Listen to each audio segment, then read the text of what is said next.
In an ancient time, when a terrible evil threatens the land, only one man can save the world. Say what?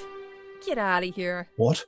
What's the meaning of this? Oh, let's take off that broken record. I say.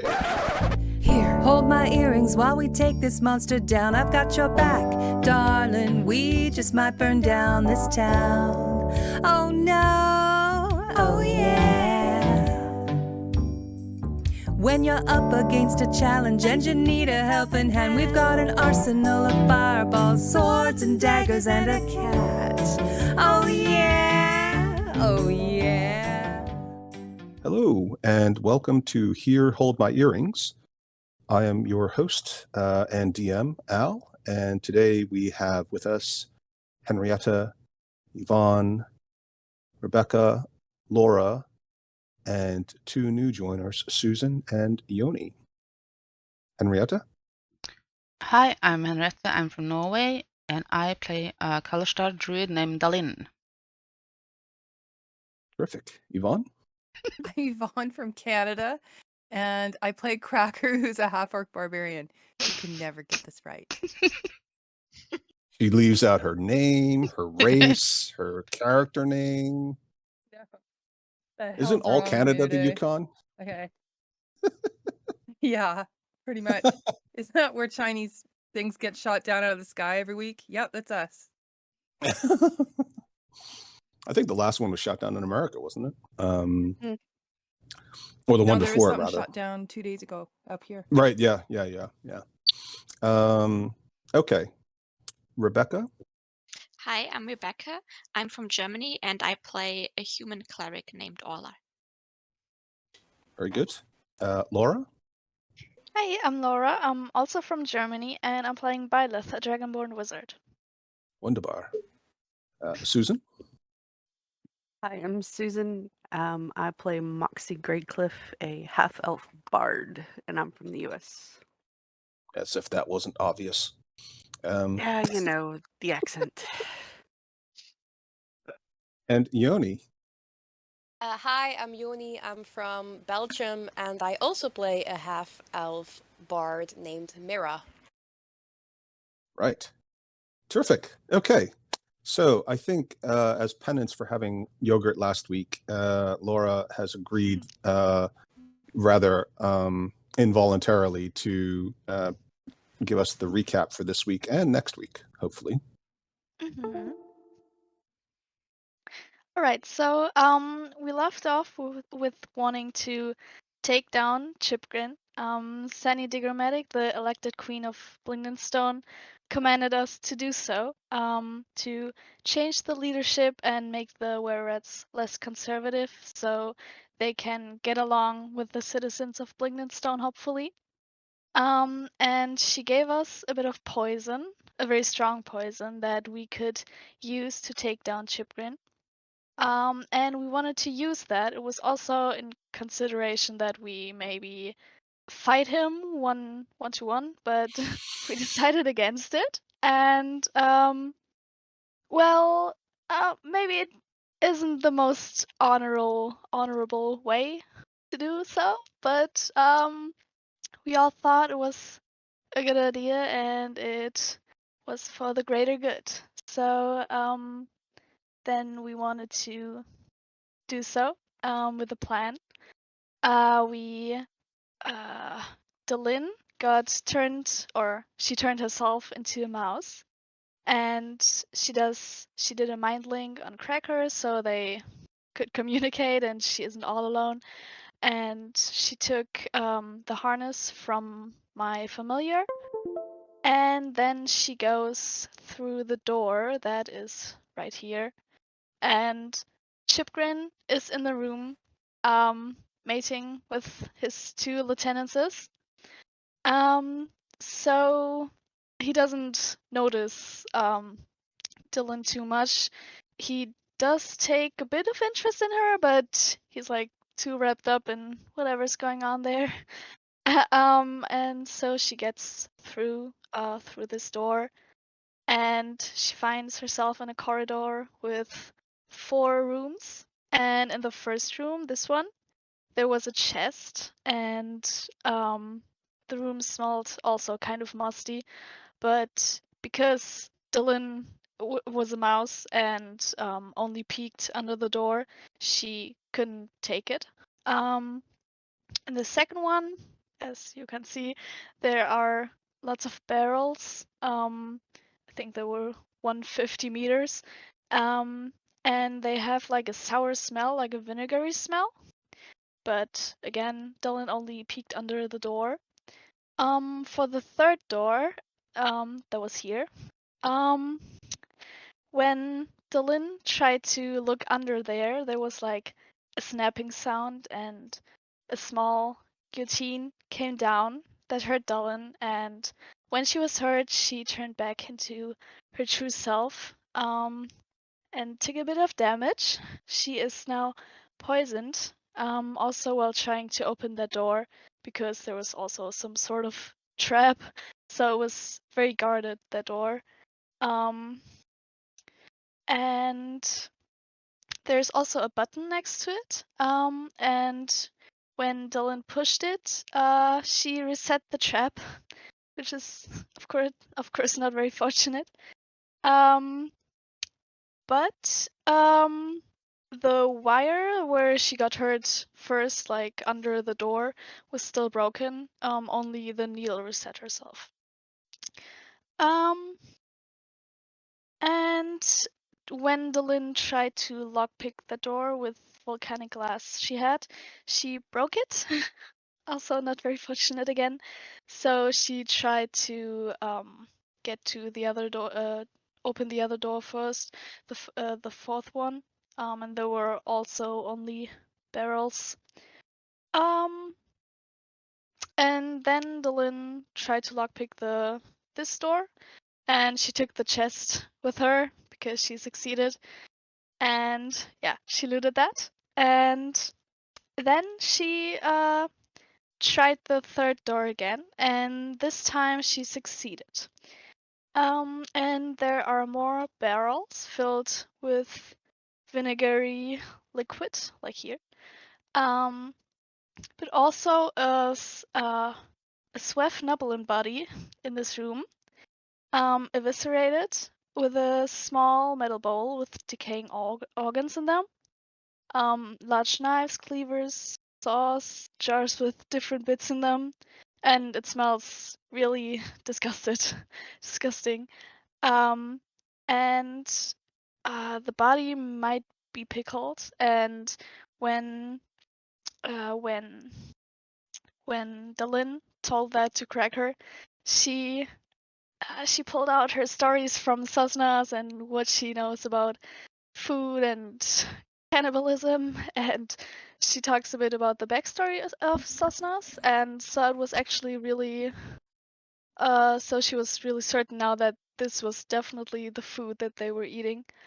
And on a more thoroughly look, Dylan saw a silvery sea badge on the tunic and also a bracelet, and that indicates that this might be Crystal, the lost friend of Bluebottle, a companion that we've met before. And so Dylan looks around and to see what she can poison.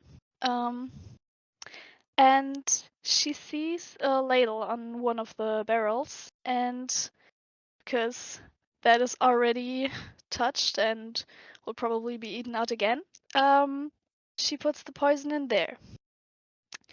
Then she goes down and tries to peek around here to see what might be there, and she fell into a 10-feet pit trap. But Dylan, cool as she is, she casts Mold Earth to get herself out. Very smart. And to cover that she was there, she digs through the meat of this body to be like, oh, I was only a rat, I only wanted to eat.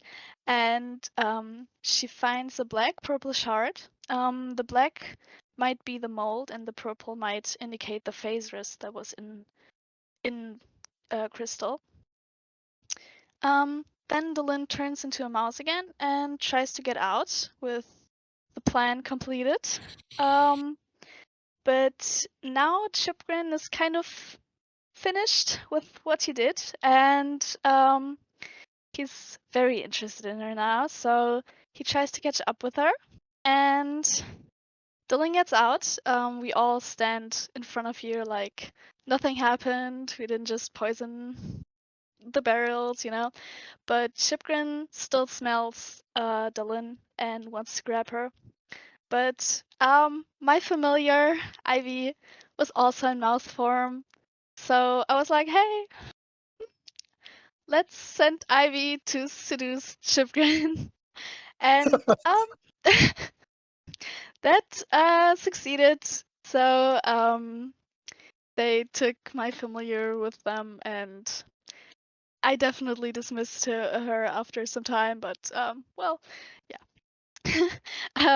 Then we just had to wait, and we took a short rest. And after we did that, everyone gathered for lunch. There was cheese for almost everyone, and meat for Chipgrin and the 2 female lieutenants. I think Orla did like a spell to see what was poisoned, and she definitely saw that the meat was poisoned. Then one random Weret stole one of the meats, and while also Chipgrin and the lieutenants were already eating it, he died, and then there was this huge shock, and the lieutenants also, of course, died on the spot, and a fetus pops out of one and is also dead. And Chipgrin, unfortunately, didn't die. He was very wounded, but he's still alive, and he's very angry, and he points at the party because he knows that we poisoned him. So then the initiative begins. I cast Hideous Laughter, so it was just a too funny joke. And so he's prone and can't do anything, and then Cracker comes and she's raging and she takes Chipgrin down, and we try to fight while the Werets that are still on the side of Chipgrin fight back. Cracker, I think, got bit and is now infected, just like Dylan, but I don't think any of them told us that they're infected, so that's great. And eventually Dylan does like a water spell that damages the Werets a lot, and it goes into the smelter, and poisonous gas hits the rats. If we didn't make a save, it would have hit us too. And due to that, Chipgrin takes a lot of damage, and his limbs just go stiff, and he dies. And there were also, of course, rats who didn't want to participate, who aren't on Chipgrin's side, so they were very happy, and they're all cheering us on, like, yay! And there was also this wizard who nods reassuringly to us and then heals us a bit. And yeah, the leader is now gone, and yeah, our plan is complete. That's it. Excellent. Well done, Laura. Thank you very much. You're welcome. Does anybody want to add anything? Okay. That was Byleth giving the recap. Or Laura, I should say. Very good use of Hideous Laughter. Terrific spell. I love it. I think it's one of those spells that levels up with the character and the enemies. So, way to disable the top rat, were-rat, as it were. Right. So, what do Dylan, Cracker, Byleth, and Orla want to do at this stage? The remaining were-rats are standing around looking at each other. There is a bit of mumbling in the background. Of course, most of you don't speak Gnomish. Actually, none of you speak Gnomish, technically, although you do have access to your mushroom friend, Sponge, who is very happy to spore everybody who wants to be spored, which, of course, gives you some ability to communicate with each other telepathically. But you can't read minds, so if they don't speak to you, then you can't really understand what they're saying. Poops and Pool, of course, is just sitting there like scared out of his mind, as usual, making a mess and living up to his name.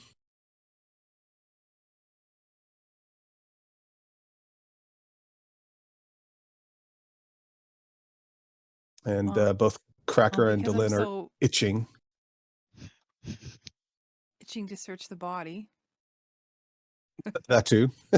So I searched Chipgrin's body. Okay. Yeah, I mean, he's got some weapons on him. He's got a crossbow. It's a standard medium-sized crossbow because Chipgrin is surprisingly large for a were-rat. Sorry, a Sverfneblin were-rat, I should say. He's got a long sword on him. He has a small pouch around his neck that has some jangly bits in them.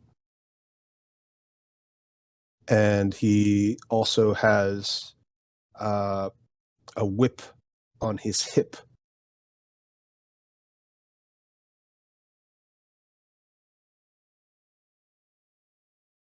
I take it all. I take it all because these guys been bugging me for not taking anything, and I just don't think about it. And it's time I started to think about my future. So I take it. Your future. As she looks at Orla, who tried to like squeeze out Violet the last time there was some loot.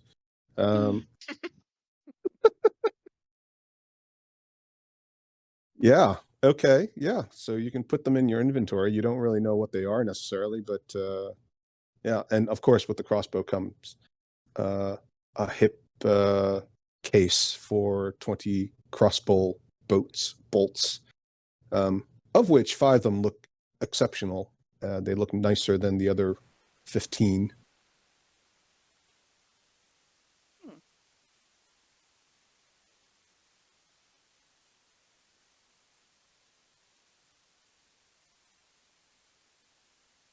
The rest of the were-rats kind of like stunned.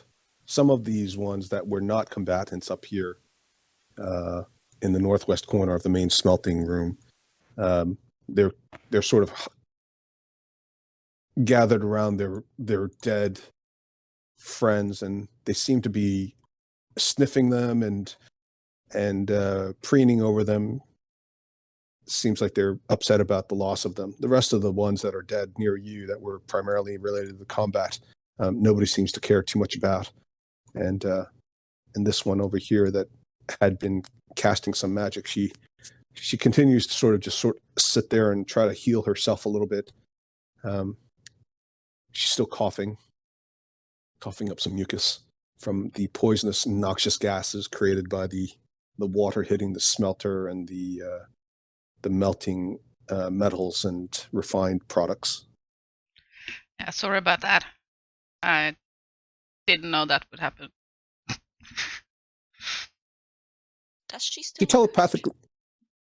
Oh yeah, she's green around the gills, which is not her natural color, and she's definitely unhappy. But at the same time, she doesn't seem to make any aggressive moves toward you, and she did heal you a little bit after the fight, which you can interpret however you want. But Yep. Well, our job here is done.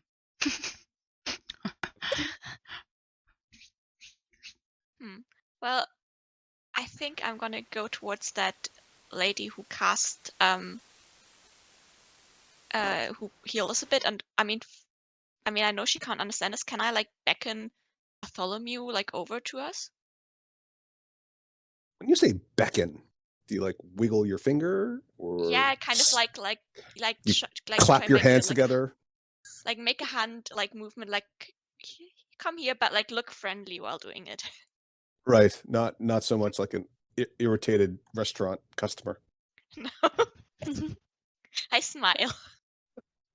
Do you see this hair in my soup? Bartholomew comes closer, but he's a little bit nervous. He's rubbing his little furry paws together, and he seems a bit anxious because, of course, you've just literally wiped out the leadership and a significant portion of the Were-Rat colony, plus created a dangerous hazard, which is still clearing up. As we discussed, this is a smelter, so there are natural and also mechanical fans and vents that will take away noxious gases because of the general process of smelting requires that you have to be able to do that. So the area is clearing up quickly, but there's still a foul stench, right? It's sulfurous, it stings. But he comes closer and he bows his head, very sort of cautiously and clearly in a deferential manner to you. Mr. Whiskers, I was wondering if I could briefly have you help me with translation, please? Yes, of course. Whatever you'd like. Well, Miss Spellcaster, I hope you're doing all right. And he gibbers something over to her, and there's a couple of loud squeaks and some angry waving of arms. But then they sort of settle down, and it goes on for at least 30 seconds. And he turns back to you and he says, "She's fine." Okay. I couldn't help but notice earlier that you have this wonderful necklace.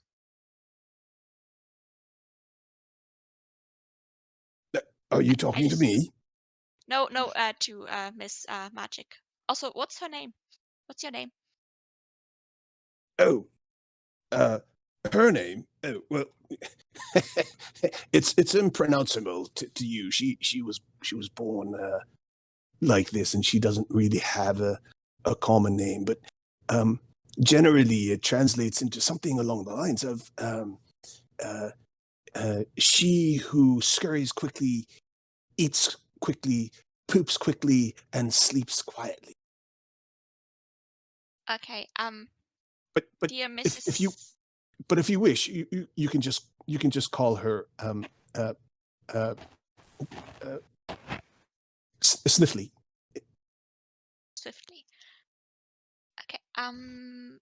Miss Swiftly, I couldn't help notice earlier that you had a very beautiful necklace. And as he translates, she immediately puts her paws up to her necklace as if to cover herself, and then she sort of turns away partly from you. I'm not trying to steal it. I was just wondering if this is something that you would be willing to trade.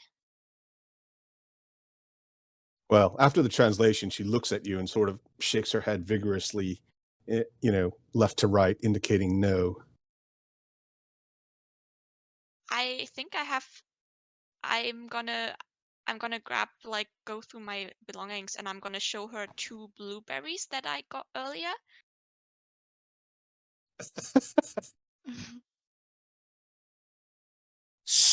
Feels a bit like the whole Dutch Indian Manhattan trade here.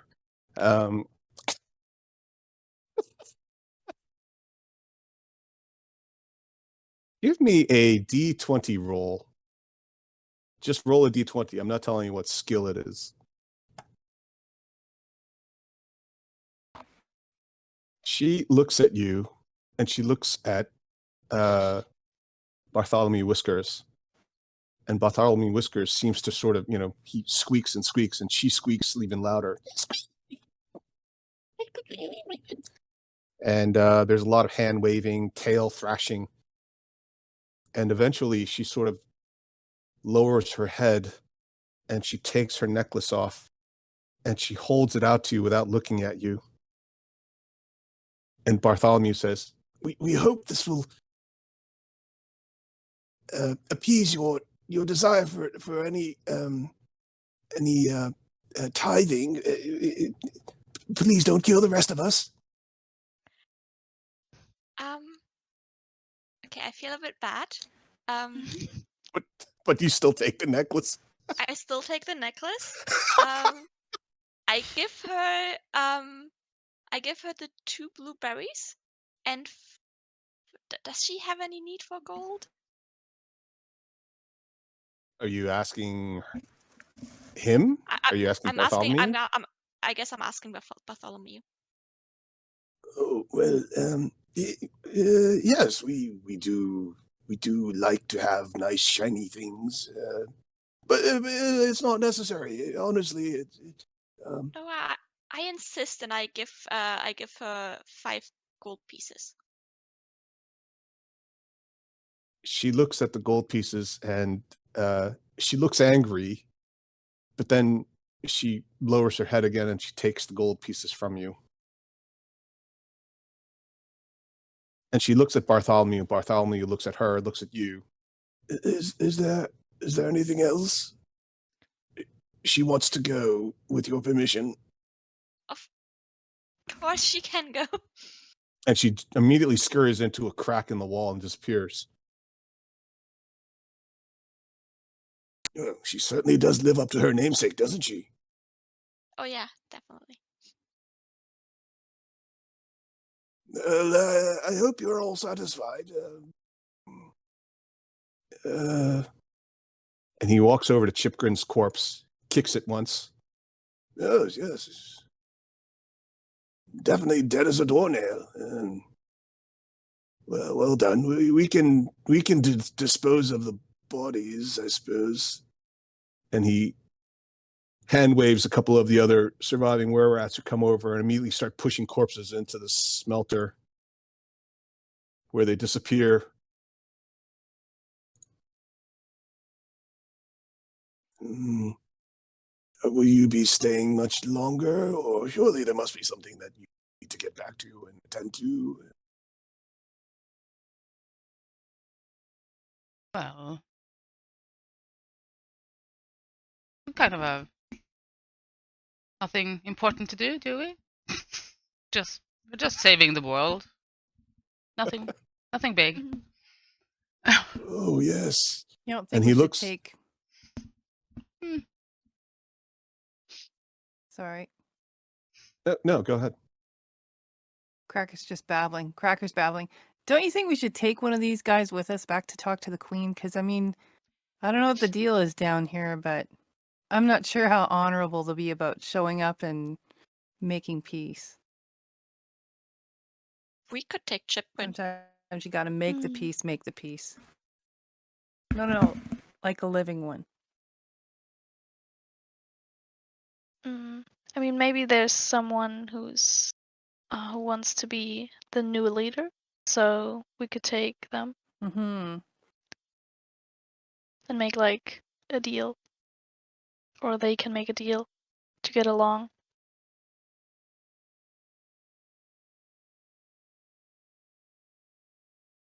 But therefore, they need a new leader, I guess.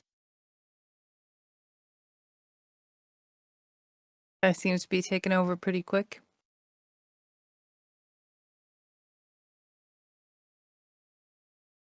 And this is all mind link. I'm not talking out loud. I also mind link to Delin and say, didn't you see some sort of chest back there? You want to check that out before we go? I didn't see a chest. Oh, okay. Just screwing your own anything. party members. Didn't see anything. Well, I don't know. You seemed like there was some sort of whisker snap, and I remember all this stuff when we were linked up. So I don't know, just thought, just in case, because I've borrowed a lot of money from you. So I'm just trying to make sure you always have some. Oh, I'm well off. I'm good. Okay. Don't worry about me. And then jingle my coin purse.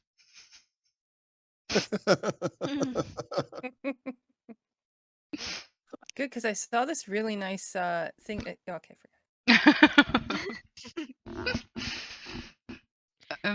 Mr. Whiskers, swiftly, the necklace that she gave Orla, was she a cleric? Was this her kind of holy symbol or something? Oh, And he sort of looks to the crack that she who runs swiftly ran into and says, and then he scratches his nose and then the top of his head. I don't quite rightly know. I mean, well, she is.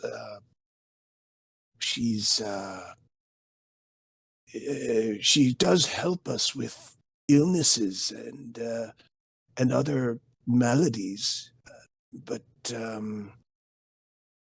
I wouldn't say she's particularly aggressive. She's not trying to push any religious views on anyone. I don't exactly know what that necklace is. I just know that she's always worn it, and I've never seen her take it off.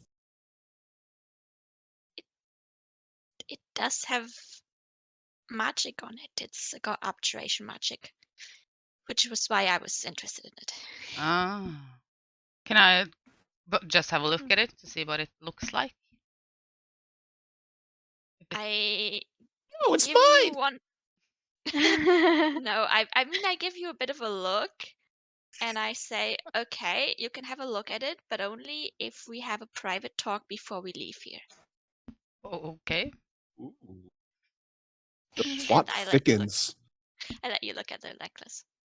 Just wanted to look at it to see if if there's a symbol or what kind of shape it has. I can't determine what kind of magic it has, but see if it's a symbol of a god or anything. Yeah. Well, you look at it. First of all, it looks like a locket. It's the kind of locket that opens up, but obviously it's currently closed. And there is a clasp that your large hands struggle to open because this is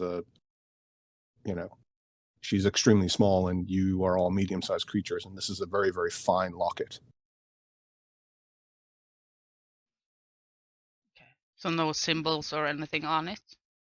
Just There's a lot of decorative carving. It's made of gold on both sides, and it's very finely milled and carved.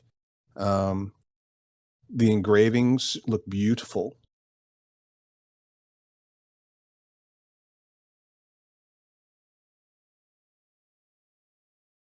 It doesn't look like something that looks, it looks decorative. It doesn't look necessarily religious to your eyes. Thank you. Orla, sorry. No, you go ahead. Did you just take the locket because it has abjuration magic on it, or do you see a use for it right now? I would assume that if it has abjuration magic, it's going to be useful. And I mean, I wasn't going to take Hopefully. it from her. I wanted to trade, and I wanted actually kind of her to tell me what she wants for it. But, well, She didn't look happy. No, she didn't. I just kind of I feel mean, bad. to be fair, we did just kill like her terrible like boss. So, I mean, it's kind of a favor for a favor, right? You also killed a couple of Maybe. innocent I bystanders. still kind of feel bad. I mean, I But tried is not there- to kill any bastards, so. Well, I didn't mean to. Yeah. They attacked us first. Yeah, and kind of, I didn't know Look. that would happen. Well, not the ones up here. They didn't. They were cowering in the corner trying to avoid getting involved. Yeah. I'm just siding. I'm s- They keep pushing bodies into I the don't want to smelter. do this. Okay. I'm gonna go up here, and I am going to put down. As you approach, they all sort of back away from you. I'm gonna appear non-threatening with my hands up and just have a sad look on my face. Try and tell them I'm sorry, and I am going to put down, let's see, 50 gold for them. As you raise your hands, 3 of them disappear into the walls Jeez. and squeak and squeal. The others cower in the corner, looking at you fearfully. I'm just gonna And yell one of after. them, I'm sorry. one of them who looks a little bit older and a little bit plumper and maybe look a female version. She's got what appear to be female reproductive organs, like mammary glands. She sort of waves her hand at you like she's trying to shoo you away, and she squeaks excitedly. I'm going to back up.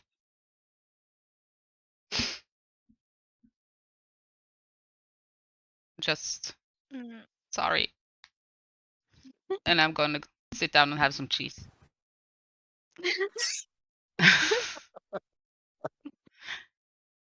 Kind of think about what I've done.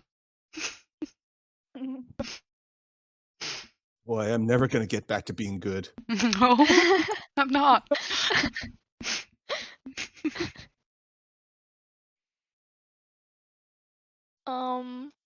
I am asking Ptolemy, so does Shorty want to be the new leader? Would everyone be okay with that? Or is there a lot of negotiation of to whom would want to be the new leader? Because you said that she could make a good job, and I also trust in her. Now, are you biased because she looks a little bit like you in real life? No. The fact that I you just- laugh that way makes me think that I hit pretty close to home. No. Anybody else get that feeling? Well, he said that she would make a good leader, or that she always wanted to be a leader. And I mean, I feel like she's pretty determined and always kind of guided us, even in the beginning. Like, she is a strong character, I believe. And he looks at you. Yeah, give me a roll. D20 roll.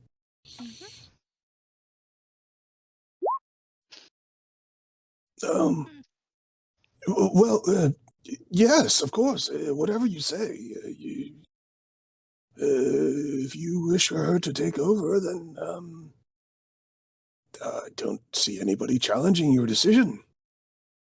And he waves Shorty over, and she comes over and he gives her the news, and she gets very excited and immediately jumps on top of the table and starts squeaking at everybody, pointing fingers and commanding people, apparently. And she grabs a big armload of cheese and starts nibbling on it while she stands there imperiously with both hands on her hips. Well, I mean, it's not that much up to us who wants to be the new leader. I feel like it's more up to what you think might be best for your race. Well, I mean, you've defeated Chipglin and you destroyed him and all of his followers. Whatever you say, we cannot stand up to you. This is the way of society. Whoever is strongest leads, and clearly you are the most powerful individuals we've ever come across. But as long as you don't kill us, that's all really what we ask, is just an ability to live in peace. If you appoint her as your regent in your place, then we are not going to challenge that. Maybe you should vote on who you want to lead. And the majority, the one that has the majority of the votes, wins. It doesn't have to be the strongest one. Maybe the smartest That sounds one great. is best choice. You're now going to trade with others, then it's just not physical strength. that it's important. Well, I've discussed this before with you, I believe. We do have we are not so old that we don't remember how Sverfneblin society works, but many of the ones that survived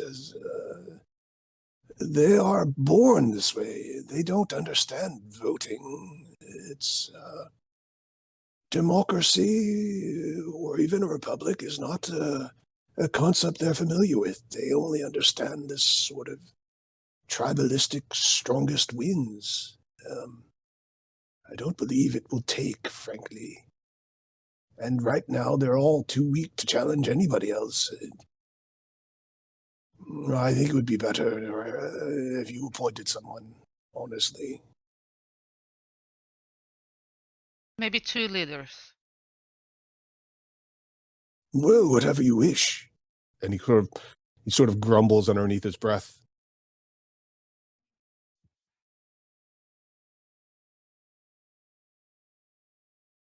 I don't know. You decide. Maybe.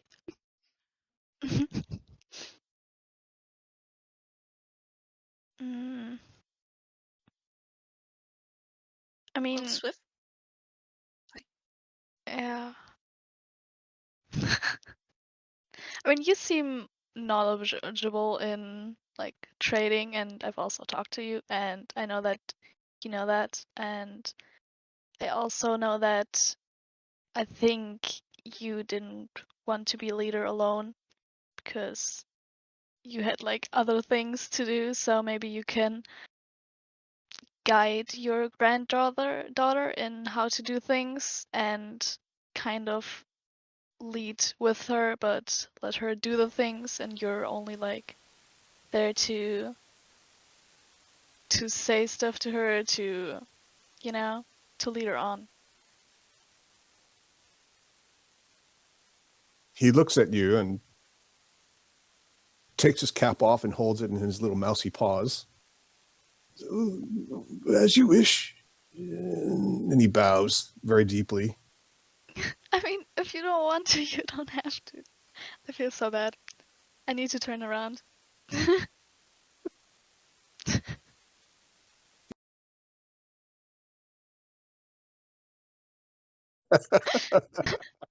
I'm saying I didn't want it to be this way. No one expects the Spanish Inquisition.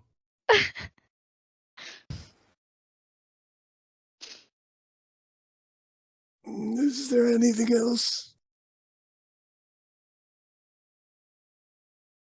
We have our dead to take care of. I will have to, I'll have to speak to Mother about it, but I'm sure we can do a group burial for my 3 grandsons there. Sorry.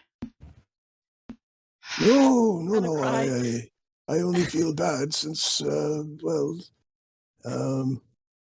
Nibbler was the one I thought would be most interesting for one of you if you who were interested in. But it's probably for the best. In retrospect, I don't think you would have gotten along. He's anyway. Right, I've got some things to take care of. The funeral.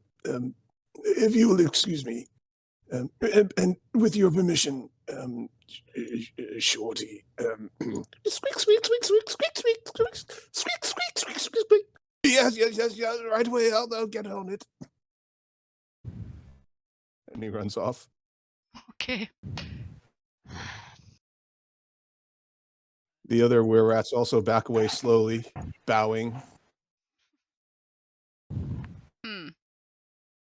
Maybe I should just stay and run the rat colony. I mean, you'd be pretty like qualified for that, wouldn't you say? Interesting thought. Be a queen. I guess I have to try and save the world first. My first royal commandment is that you shall all go out in search of a pearl. Yes.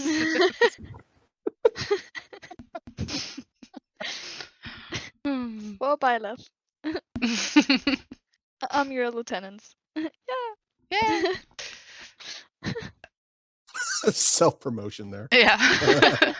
Of course. Well, I don't think there's a lot more we can do here. Should we head back to Blingingstone and tell Well, them? I wanted to have a private word with you first. Okay. Let's Well, maybe let's go to like. okay. You can go. I'm not gonna kill you. You can try. Wow. Whoa, hey, Ooh. whoa, hey. Holy. I was like cheering. Yeah.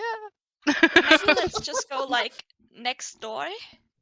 It's like, finally, the last German. Where's Dallin. Where's next door? Into Chip Grin's Like- hollow? Yeah, maybe. Okay. I'm gonna talk to Cracker about how morally conflicted I am right now. And eat cheese. Like nibble on the cheese. It's not yogurt, And but I'm you just know, it's pretty good. gonna. Will I'm do. just gonna look real quickly and see if there's any of that tainted meat kicking around. And Yes, I'm gonna there's chuck still it plenty. in the forge. Yeah, I'm Ah, gonna- good idea. I'm looking around and I'm thinking that's gotta go in the garbage. Yeah. Yeah, as you throw it in, it kind of like fizzles out in a large puff of sparks, which the rest of the bodies did not.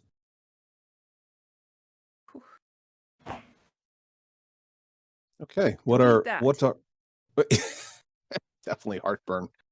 What are Orla and Delin discussing? I'm quite curious now. Me too. I have no Well- idea what's going on. Now, if Dylan. if you stand behind Byleth and then kneel down, I'll push her, and then she can fall into the smelter. No. So, Dylan, is there anything that you. I mean, this is a safe space. So, is there anything that you'd like to tell me? About what?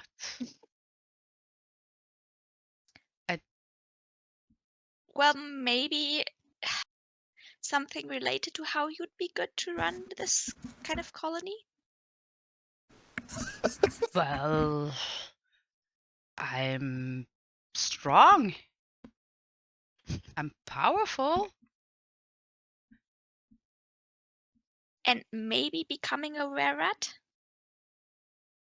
Am I? As you look down Well- at your angry wound on your arm that's inflamed and looking like it's terribly infected. I'm kind of scratching it a bit. Kind of as men. Whatever do Like you a heroin mean? junkie. Yeah. Like earlier when I tried to make sure that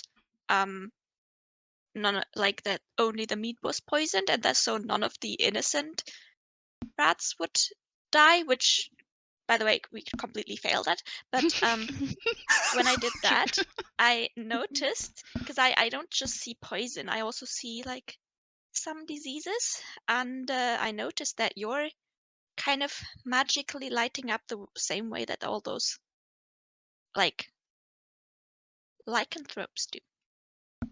Oh, okay. Well, I kind of had my suspicions, but I didn't know. I was just hoping that it was a infection that would go away. Are you sure it's not just kind of tetanus or something? What is tetanus?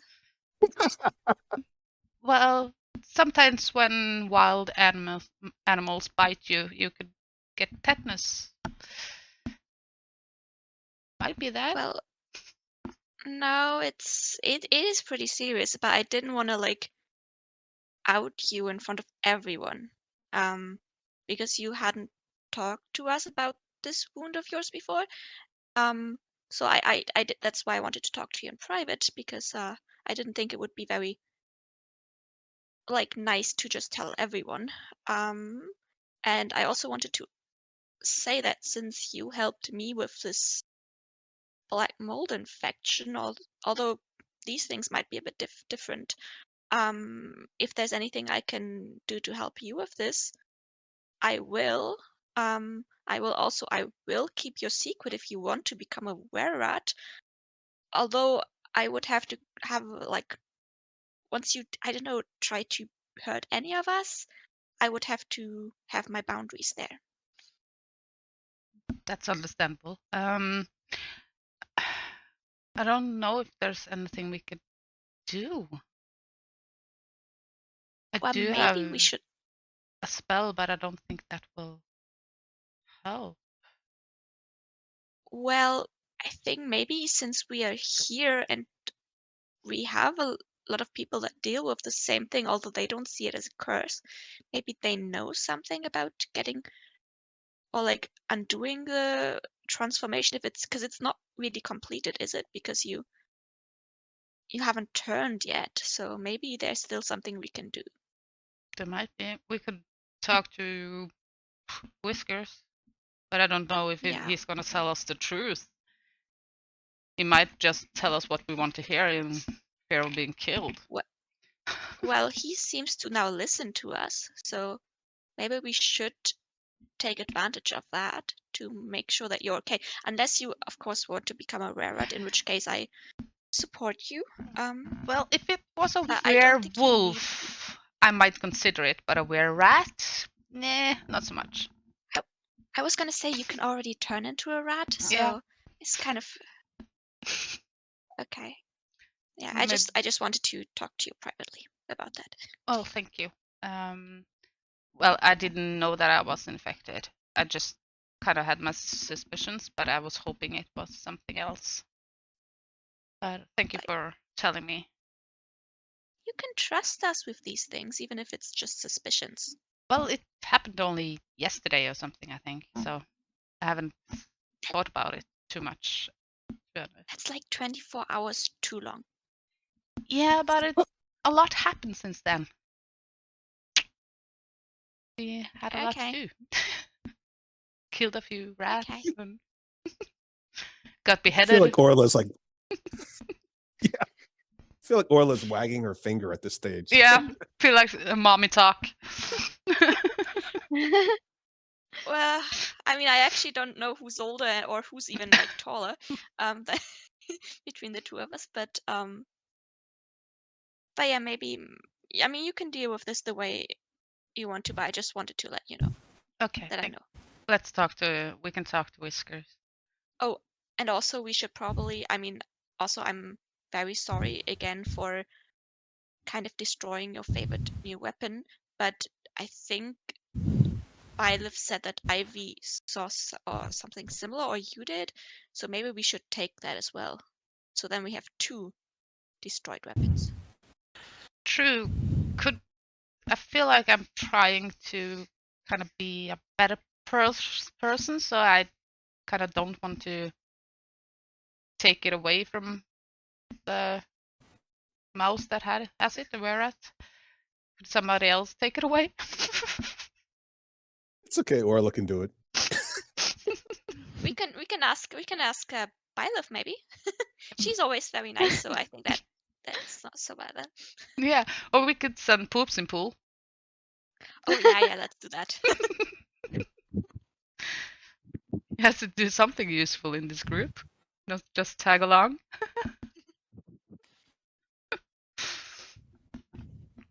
Maybe we should ask Poops.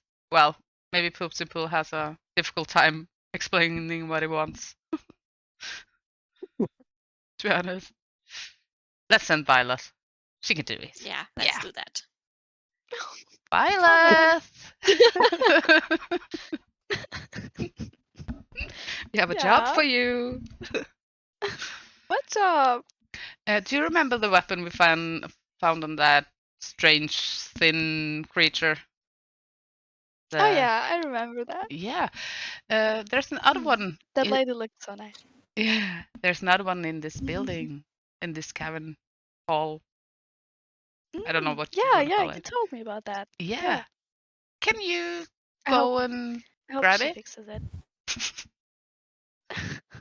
Just to. You can practice your persuasion skills. I'm gonna look very sad. They're like, okay. And I'm You gonna want me to- guidance. You got a minute. Talk fast. Yep. Thank you. Run. Drag Sponge with you. Yeah. You can't understand her either. Gonna get over True. there. Oh yeah, true. And I'm gonna Okay. knock.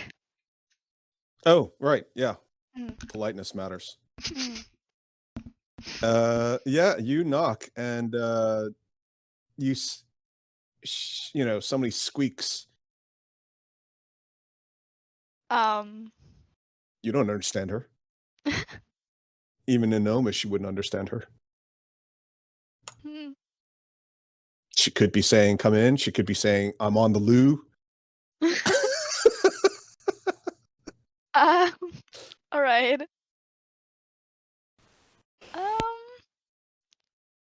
Just lean Oh, into it, man. Laura. Just lean into it. That's not nice. All right, I'm gonna slowly come in and slowly open the door and go in. Or swings open slowly.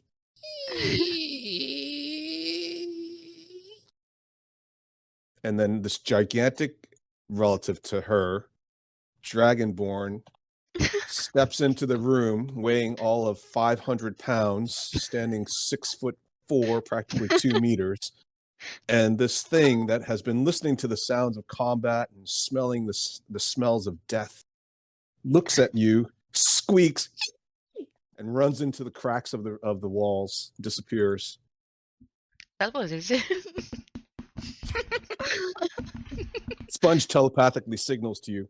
And what exactly did you need me for?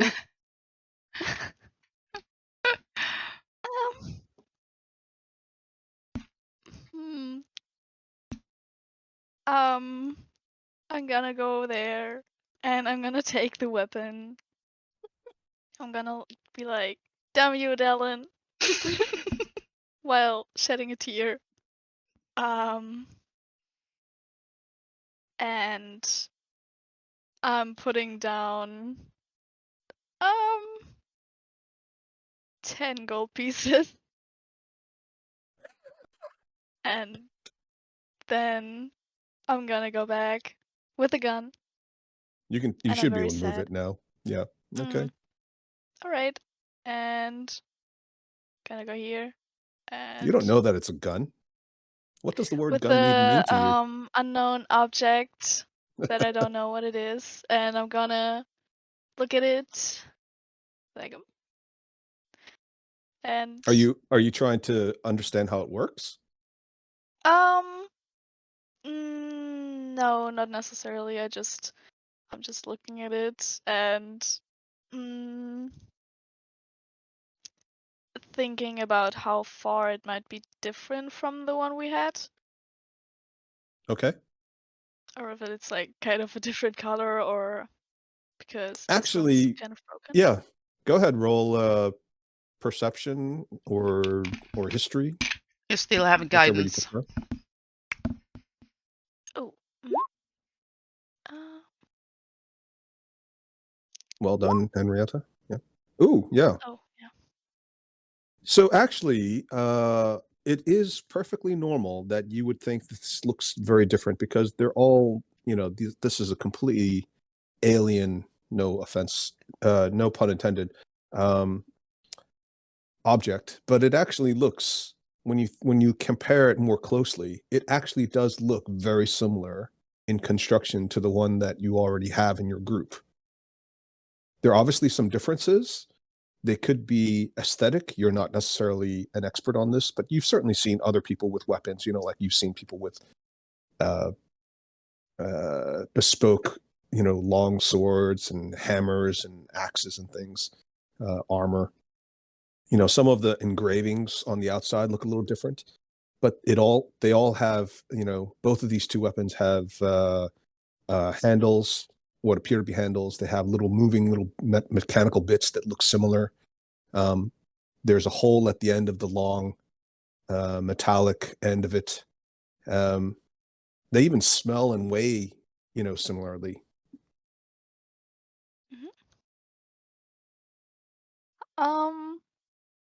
Except for the fact that this one is obviously not functioning, right? There's like, as we discussed, I think there's clearly something damaged. Like it looks like it's been punctured, or there was like a small explosion. There's like there's a hole inside of it.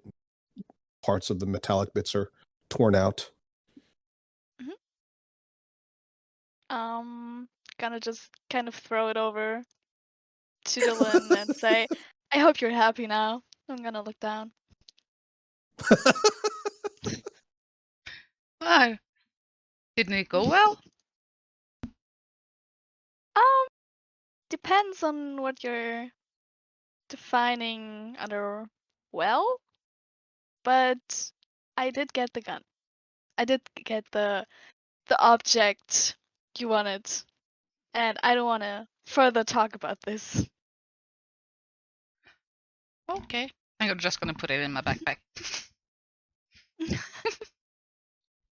Being happy again. Okay. So, should we go back and tell the queen what happened? Or is there anything else we want to do here first? Any other things you want to take from these poor people?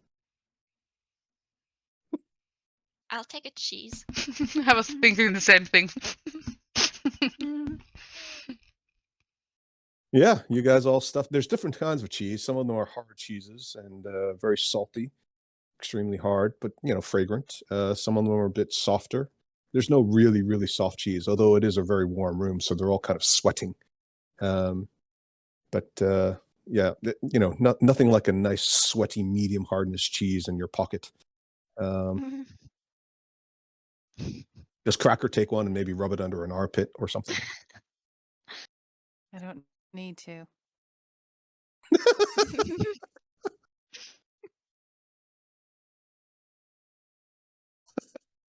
Right. Does Cracker want to do But anything? I mean, free food. Yeah. No, I'm just watching the shenanigans, and I don't really care who leads this place. It's not really my business. And just as long as we don't end up not bringing someone back to negotiate, that's the most important thing for me.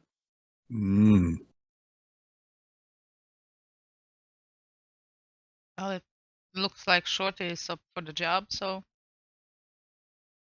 let's just bring her. Well, let's head back with her. Yeah. Sounds good. She's not afraid of us either, so might be easier. Mm-hmm. Shorty looks at you, and I guess you've linked her telepathically via Sponge. And she says, I'm too busy running things here. I've got to whip these people into order. I'll call my grandfather out. And she whistles and squeaks. And Bartholomew reappears. If I can find Bartholomew. Where did he go to? He literally ran off my page. And she squeaks something to him, and you don't fully understand it, but the body language is very clear. She's giving him some orders, and he understands that he's supposed to go with you, and he sort of bows his head again and goes, right, I guess I'll come along.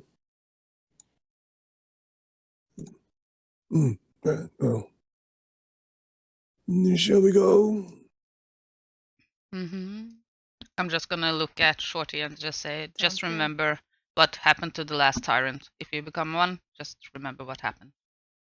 And I'm just gonna leave. roll an intimidation check. Because that was Can I definitely aid her on that? I was scared. 5. She just looks at you, waves her hand, snaps some fingers in your face, points a finger at you, and squeaks. And Bartholomew looks at her, starts shaking a little bit, looks at you, starts shaking even more, and he goes, "All right, shall we go?"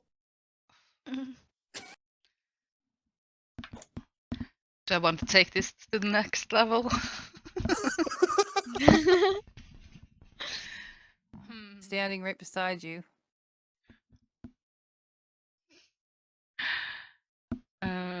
Just for fun, I'm If I gonna. ate her in just posturing. Yeah, and just for fun, I'm gonna turn into a saber-toothed tiger and create a mind link and remember. And I'm gonna growl and I'm gonna just head out the door. At which point she does look at you and then suddenly becomes very, very excited and then just runs into a crack in the wall.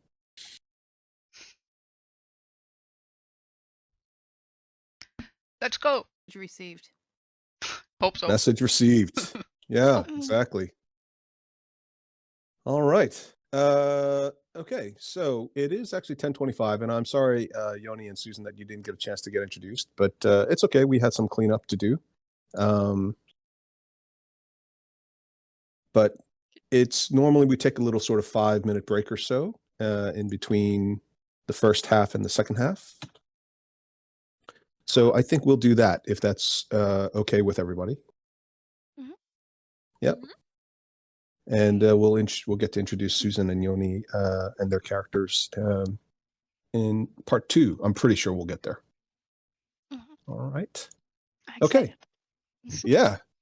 Should be. Now that you've pretty much looted the poor were-rat colony of all their goodies. I mean, to the victor go the spoils, right? They did get a lot of gold in return.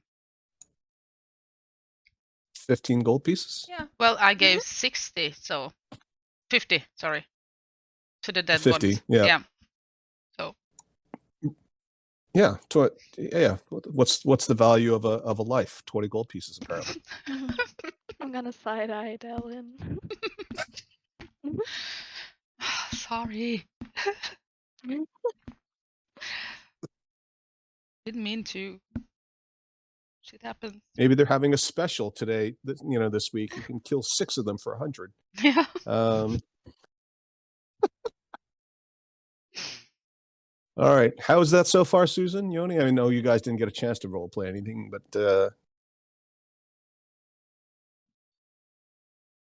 I was just sitting here rolling. okay. All right. So let's take 5 minutes and we'll come back. Mm-hmm. Okay. All right. Bye.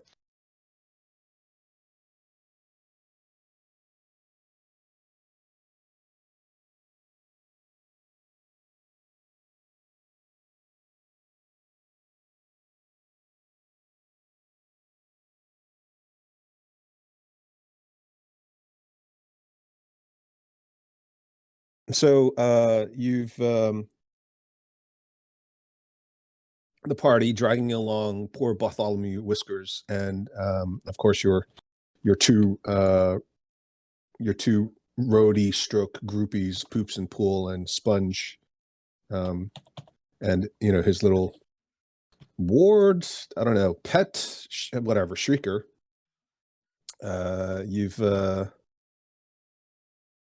You've come back to Blingdenstone, and you've popped into the Purple Worm, where you were told Queen Senny Diggermat was temporarily holding court while the main administrative offices of Blingdenstone were under renovation. And you see a very large, as you walk in, you notice that there are a number of Rotha tied up outside, which is not something you saw last time. And inside you see a couple of familiar faces. There's anybody remember her?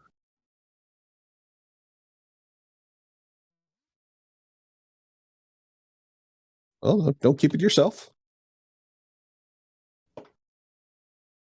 Isn't that the queen? Or am I remembering wrong? Is that who? The queen? Or No, this is the queen. Oh, that's the.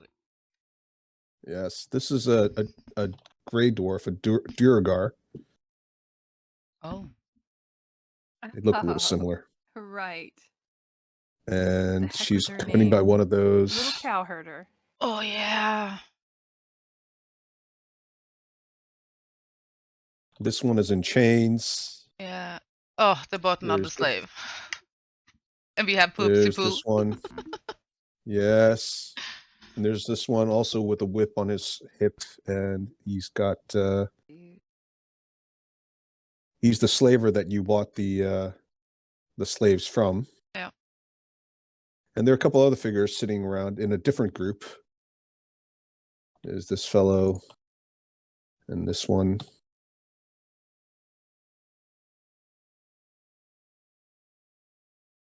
The owner is also standing nearby with the larger group, apparently discussing something with them.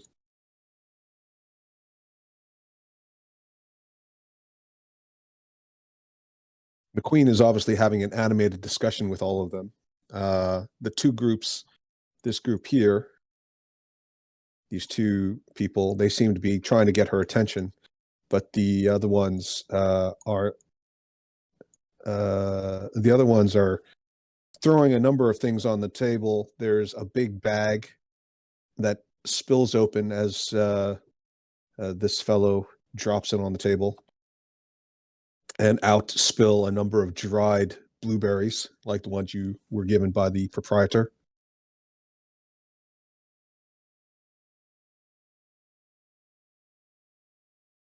I think actually this is the proprietor, isn't he?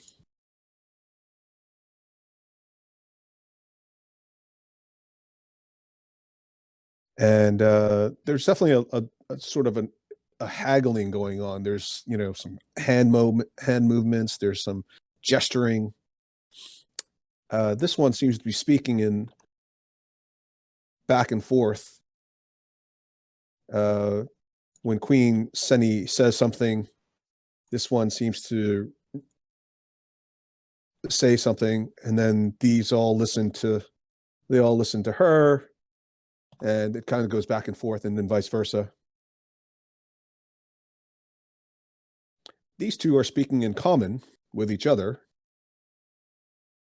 You can't quite make out all the words, but it definitely sounds like something you would recognize in common. Something about a caravan, library. What do you do? It's awfully crowded here today. Maybe we should come back another day. We've got enough players in this group. We don't need two more. Just kidding. I was here first. Now I have to share my treasure with two more people. Mm-hmm. Someone Okay, else. guess I'm logging off. Bye. Just trying Great to. knowing you. I nudged Delin and I say, "Do you have enough gold for 2 more or 3 more slaves there? I mean, look at this place. That bloody guy." I do, but how many? Are all of them slaves? 1, 2. So this one is chained. This one is chained. These 3 seem to be either in charge or at least negotiating. These 2 are not enslaved or in chains. They seem to be sort of standing there, talking to each other.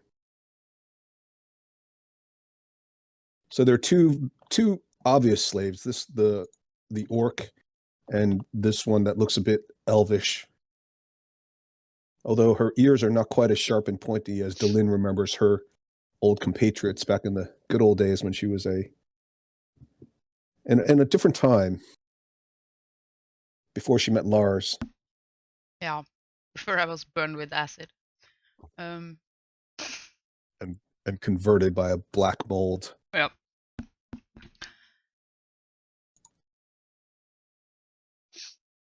Well, I guess we have to go to tell the queen that we have come back with the we're at, Annela. Yes, as soon as you approach, Queen Sunny waves off the other groups and immediately gestures for you to come forward. And she speaks to you in common. Ah, you've returned, have you? Did you Yeah. succeed? We did. Oh, well done. And who do we have here? Well, She gestures towards Bartholomew. this is Mr. Whiskers. Mr. Whiskers, this is the Queen. Mr. Whiskers. Are you one of us? And he changes into a Sverfneblin. Oh, but Whiskers is not a Sverfneblin name. No, no, I was born this way. My family changed their name after the Exodus by the rest of you. And you can sense that there's a bit of tension. Although Bartholomew generally has come across as being polite and deferential, you can tell he's not a huge fan of these other ones. So they all seem to share this common view that those who left or escaped, don't have the same position as those who remained. Hmm. And so, what has happened to Chipgrin, their leader? He's dead. Excellent. And who's in charge now? Shorty. Shorty? Yeah. And she looks up at you.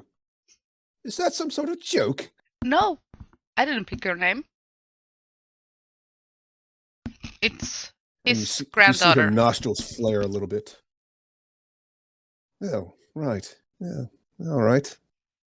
You wouldn't believe the number of times I've had to deal with some rather rude traders, like these over here. And she gestures at the larger group that had the 2 slaves in them. They're obviously trying to negotiate a better deal on these exotic goods, these so-called blueberries. I told them we only pay 1 gold piece of blueberry, but they insist on 2. Well, I don't know if it's because they're just greedy or their translator is very inefficient. Pointing at the red-haired, elvish-looking lady. Well, is this Shorty very dangerous? Is she powerful? Is she... tell me about her. She's eager. Oh, good. And they're willing to make peace and work together with the rest of us, are they? Yes, they are. Good, good. And she rubs her hands together. And she starts writing something down. And she waves over another of the Sverfneblin who is dressed in sort of an official looking outfit, but he's got some armor on underneath his tabard. Yeah. Take this over to the alchemists. And who is this fellow, Mr. Whiskers? What is his role? And they start speaking together. And there's obviously some communication between the 2 of them in Gnomish. Right. Well, I think that'll be resolved. Mr. Whiskers looks very, very upset. And he looks at you and he looks at her. What? And then he sort of slumps his shoulders and he bows his head, takes off his cap, and he bows deeply.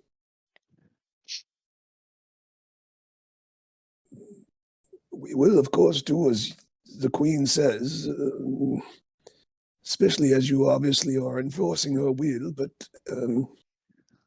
I have to say, while I understand the logic behind it, I'm not sure how it's going to go. But I suppose we don't have any choice in the matter. What's going on? What did she say? Oh. Did you not? I thought this was all agreed in advance. Those of us who were born Sverfneblin and were inflicted with lycanthropy, the older generation such as myself,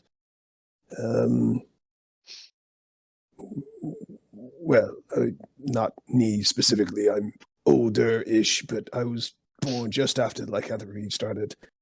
But those who remained and survived the original attack, they'll be subject to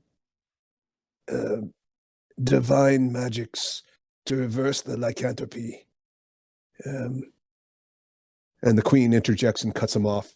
Yes.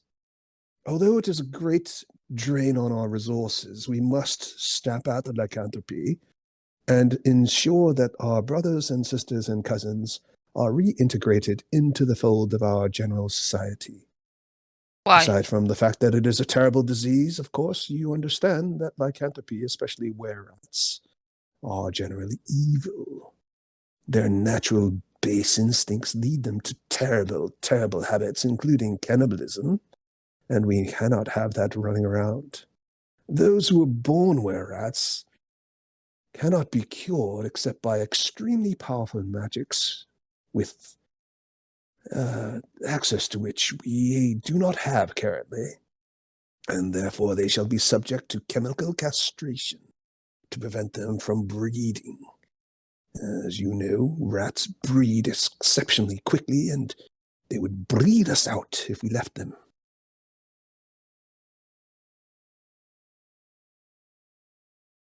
Well, we didn't do this to wipe out a people. We did this. They won't be wiped out. They're Well- simply going to be allowed to live the way they were, but they must reintegrate into society, and they may not be allowed to pass on their disease. It's very simple. So you are wiping them out.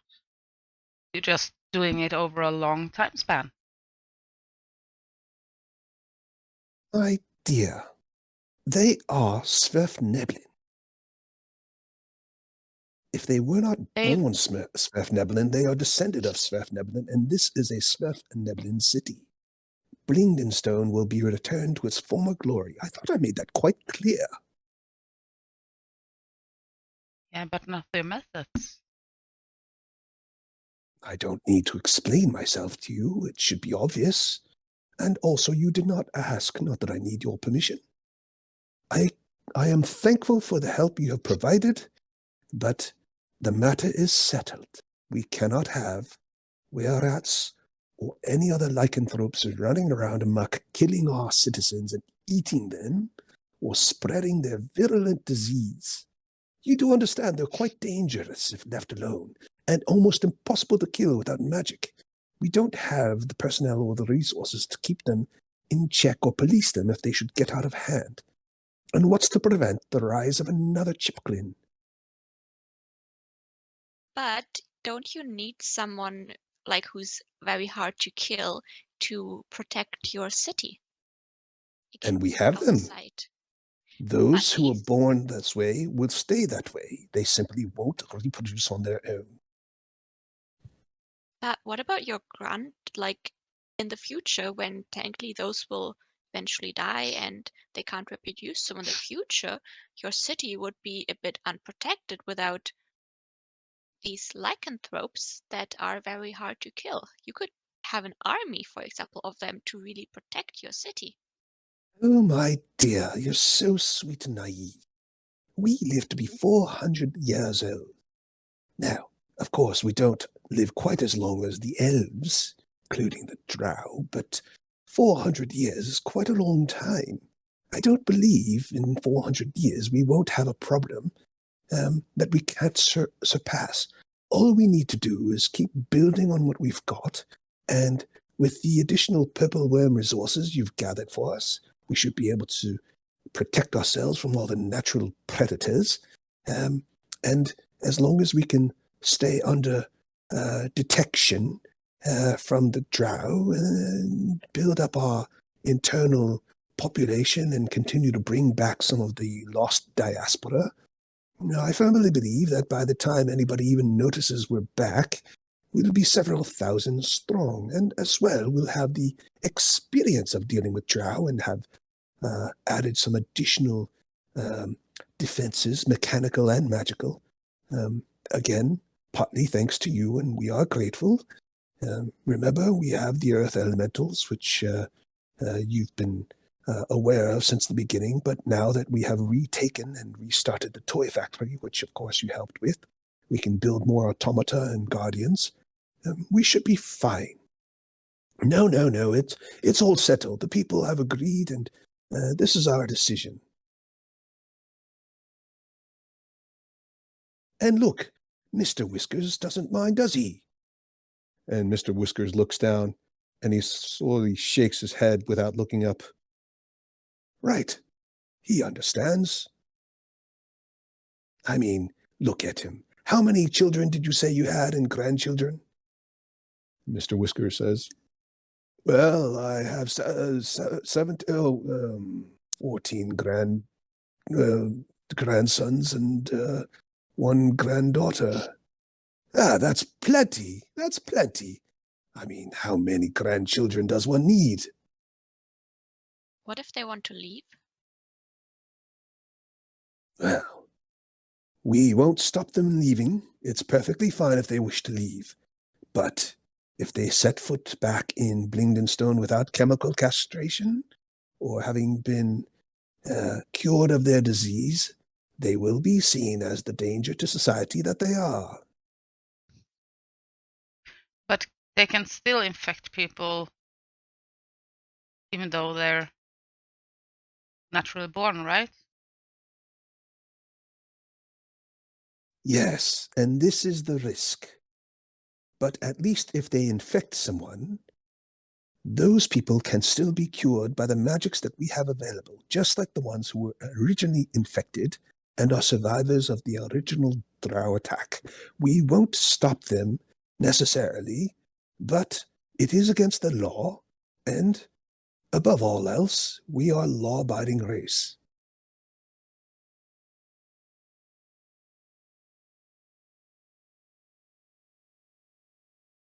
Yeah, well, I can't say that I agree with this, but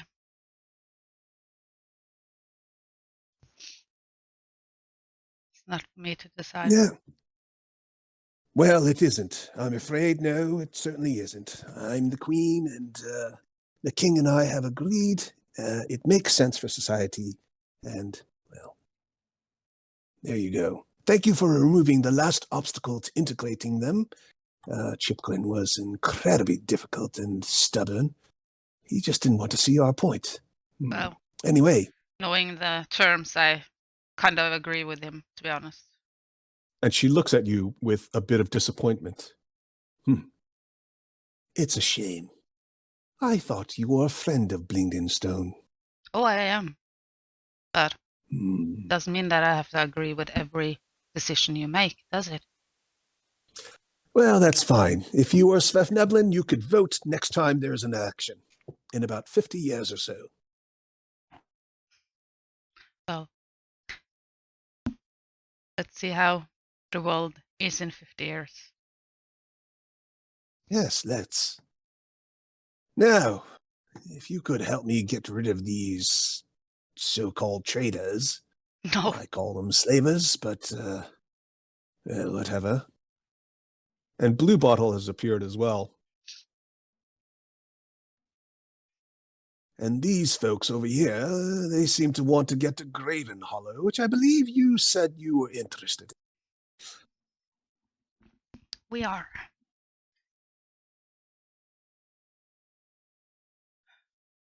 You know, Blue Bottom. I take. It's Blue Bottle, man. Bottle. As I told you, I don't appreciate being objectified just because I happen to be packing a thick backside. It comes from years of squatting and crouching in the dark trying to hunt purple worms. And I can't help it if I'm a sex symbol, but I don't enjoy it. It's something that just comes naturally through exercise, and my role is ranger and protector of the city. Mm-hmm. And he does turn around and show you his backside, and then he slaps it. Nice. Which, you know, and it jiggles really nicely at the same time that it makes a really firm sound. I take. Can you make that sound for us? And he looks at you Ma'am, if you were looking for a ranger to guide you to Graven Hollow, I suspect you would do better if you were to put away that thirsty language and keep in mind that I am also a person who has feelings. And then he sort of stands on his tippy toes and he starts shaking his body a little bit, and you just start hearing the sound of. But he's not clapping his hands. The Oh, orc boy. slave. Yeah. I the- nudged Dylan. Cracker nudges Dylan. Mhm.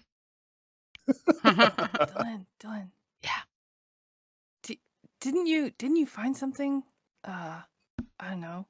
Some indication of was it Crystal? What the Yeah, heck was her name? I did. Before he started to talk Should we tell about him? his ass, I was going to take out the armband, but I got distracted. I think now's the time to distract. Yeah. I pull out the armband that was on the corpse. And do you recognize this blue bottle? At first, he sort of gets offended a little bit by your overemphasis on the bottle part. But then he looks down at this little woven bracelet that you've pulled out of your satchel. Oh. Where did you find this? We found it on a dead person. This was Crystal's. It also had the tunic with a silvery sea on it. Oh, that is definitely Crystal. And that would explain why we found the armor on that other were-rat. At which point he gives Bartholomew a dirty look. Don't blame him. So they killed her and stripped her. Did she die a noble death? Did you find her in the scene of a combat of some sort, or? I don't think you want the details, to be honest. Just remember her, how she was. Hmm. And he looks down and he clenches his fists. And although he is sort of bluish to begin with, his fists get even bluer and darker. And he starts trembling with rage. And he looks at Bartholomew. And he looks at back Queen, and he looks at all of the rest of you. And this is why we must eliminate the were-rats and the lycanthropic curse. Now, I am sure that this would not have happened if they hadn't been, well, let's just say, not like the rest of us. To be I fair, wish I could kill every single one of them. Bartholomew shrinks a little bit in fear and hides behind Delin. And all four of you feel a little burning sensation on your breasts, where you have that little, not on your breast, but on the upper part of your chest, where you have that little tattoo, engraving, mark, So, brand, some might call it. yeah. How's it affecting my festering wound? Your wound is definitely festering. I scratch absent-mindedly. The two of you look like junkies.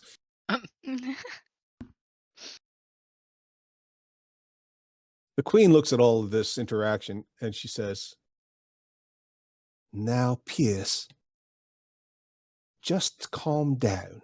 We've already discussed it. It's all been settled. As I said to them, and as I've explained to Mr. Whiskers here, the whole thing has been resolved, and they've agreed to chemical castration. Anyway, so back to the matter at hand. And she looks at these folks. And this one looks at you and sort of waves a hand again at the rest of you. And then she goes back to the queen, and they start haggling again, using this one as translator. The slave orc, is that the same one as we bought, or is that a new one? Yeah, roll perception.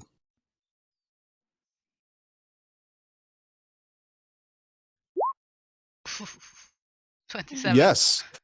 I think it's fair to say that as an elf who spent a large part of her formative years in the military, you know a little bit about telling the difference between orcs, to say nothing of the fact that you've got a half orc in your group. The rest of you, maybe not so much.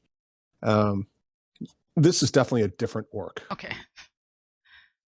This one, the difference here, especially, is that the last one you saw that you bought and you freed looked like it was previously, it looked like it was a very large, powerful orc, but it looked like it had been undernourished for quite some time. And you can usually tell the difference between somebody who has been undernourished but was recently undernourished versus somebody who's never had good nourishment, right? They're just physically bigger, physically smaller. This guy looks like he's super powerful, and he still pulls at the chains occasionally when nobody's looking. He looks like he's still got a lot of spirit in him. I can't remember the dwarf's name. Duergar's name. Oh, this is not one you recognize, but this one is. The female is. Okay, so that was not her uncle, or? No, the Okay. uncle is not with you. Yeah. Okay. She's just here she's here with the rest of them. Okay. Okay. So I'm just gonna wave at her and say, "What you doing here? Why are you here?"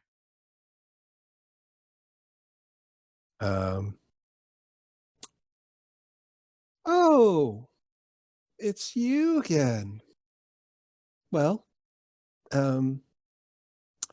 after you came and cleaned out all the slaves, and thanks for that, by the way, because when you set them free, they just ran off. I think one of them might have gotten eaten, except for the one that ended up working in the kitchens.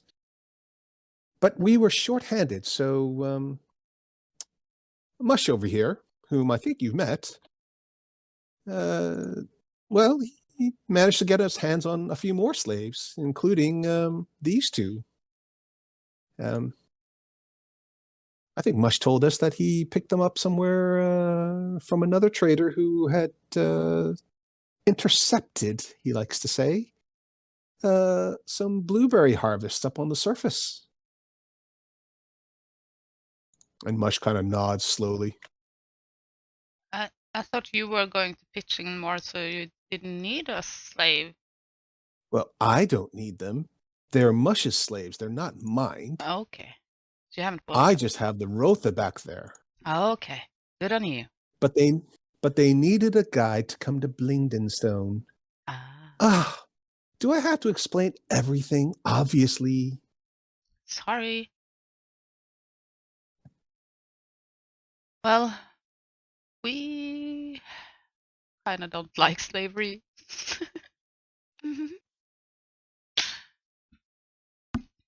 Yeah, well, I don't like the way one of you smells, so tough. And she looks at Cracker. Come on Well, now. you're free to leave. I'm not actually. I'm being paid to deliver these Rotha and help them negotiate this deal with the blueberries or whatever these things are called. Okay. I'm just Mush gonna... looks at you and he recognizes you and he says, Well, my friends, if you're interested in buying some more slaves, I'm happy to sell my translator and this one over here. They're quite good stock, you know. I think you'll get some good use out of them. How much?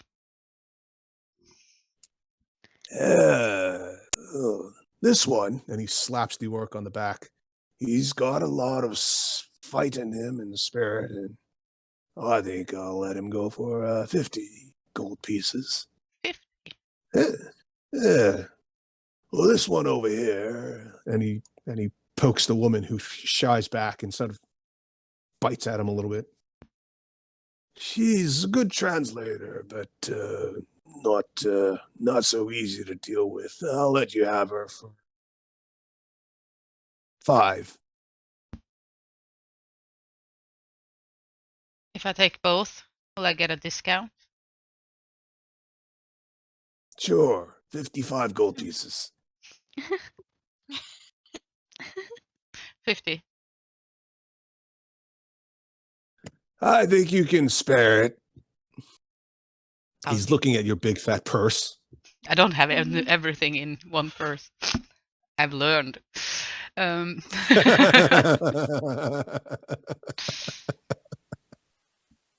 Fine, I'll take them both. Here's 55. And he collects the gold from you and he hands over the chains to both of them. Thank you. The orc sort of goes along and just, gets pulled, but he looks you up and down and he looks over at Mush and he looks at your hips, all of you, and he seems to be eyeing all of you very carefully. And he seems to calm down a little bit. And he speaks something to Cracker. Mm-hmm. You don't look like you're chained. Do they beat you? Listen, man. If you want your freedom, just stay with us for a bit and we'll get you out of here. And then we'll just set you free and you can go your way. Or you can stay with us, but just slavery's not the thing. Not in this group. And he looks at you. You can roll, what would you like to roll? Persuasion? Yeah. Okay. Go ahead and roll with advantage since you're Ooh, Oh, darn it. Oh, I did pretty not do with persuasive. advantage, but I got a 20. that's nice. Yeah, that's good enough. And he looks at you and he settles down. All right. By the way, do you lift? As he admires your biceps. Everything. Maybe we can work Especially a out pint of sometime. ale. How about... Yeah. Maybe we could. And he tries to high five you, but he's immediately restrained by the chains.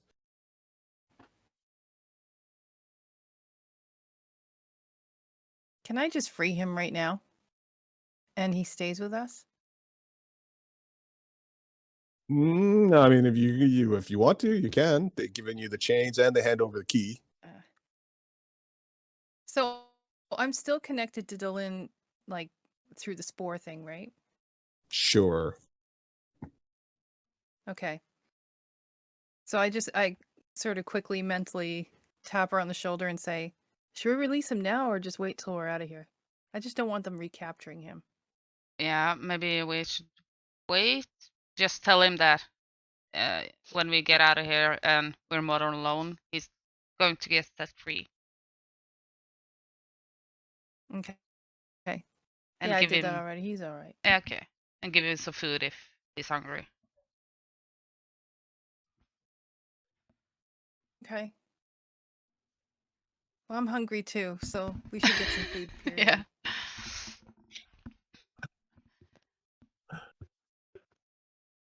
So I'm going to Does this particular slave say anything? She's watching the entire interaction, kind of grinding her teeth and wondering why the heck how the heck she ended up being basically passed around like a common whore almost, because this is her third owner, so to speak. Kind of feels like a pet at this point. Not a very happy camper. Kind of yeah, just is not happy in the slightest, kind of glaring at everybody. Right. Plus, you didn't hear the interaction because Yeah, these two were speaking watching. Orcish, which you don't understand, and then the rest of the conversation was telepathic, which you weren't party to. Kind of Although watching everybody. you do understand it because you have a special spell up, so you actually understand the whole thing in Orcish. You were translating, weren't you? In my head. No, but you were translating for them. You were the translator for their interactions, so you had your Yeah. spell up. So you Yep. actually understood the whole thing in Orcish. Yep. So how does your character react to the news that you would be freed? The word Well, I'm looking for. At least the orc is being freed. I was gonna Nobody say said anything to you about it yet. nobody's talked to me. I'm like The orc is the being freed. You're gonna stay I'm- a slave. I'm the ignorant one in the corner who just kind of sits there and looks pretty. Kind of watching and listening to the entire interaction, like uh-huh, and kind of looking to see if there's any way she can kind of like get out of her own bonds without help. Oh, okay. You want to roll a perception check or an investigation? I think is probably the right one. I can. Maybe. Be ready at any time. You may be called on to roll something. But apparently my sheet is not. Really? Yeah. As in, you can't access your sheet? No, I can access it. It's a white screen at the moment. We're White going to screen. refresh. I had it ready. I was good to go. Yeah, it says you can edit and change. Here we go. All right. I don't see anything. You go fix that. Okay, I see one now. Yeah, you're like, I think you kind of feel like it's not impossible, but you don't have the time or the tools, and it doesn't help that you're restrained. So it's not a complex locking mechanism, but clearly you being the prisoner doesn't make it any easier.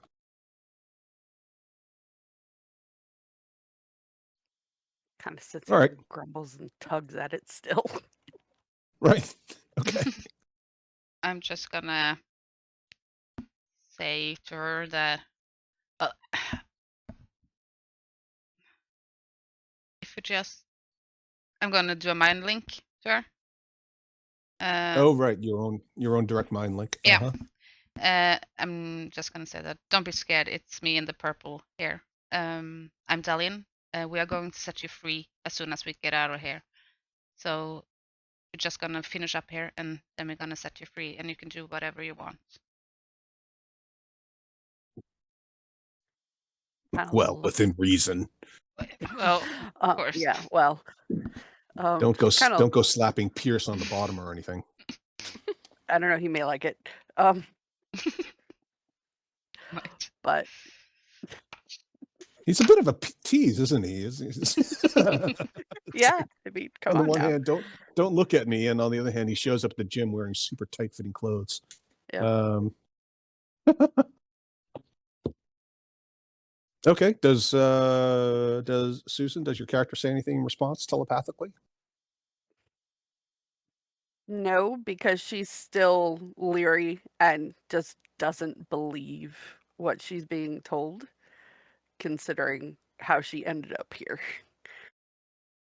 Right. Fair enough. Okay. So Seni looks at this transaction and says, "Well, if you don't mind, I'd just like to borrow your translator for a few more minutes while we conduct the rest of this negotiation with these people."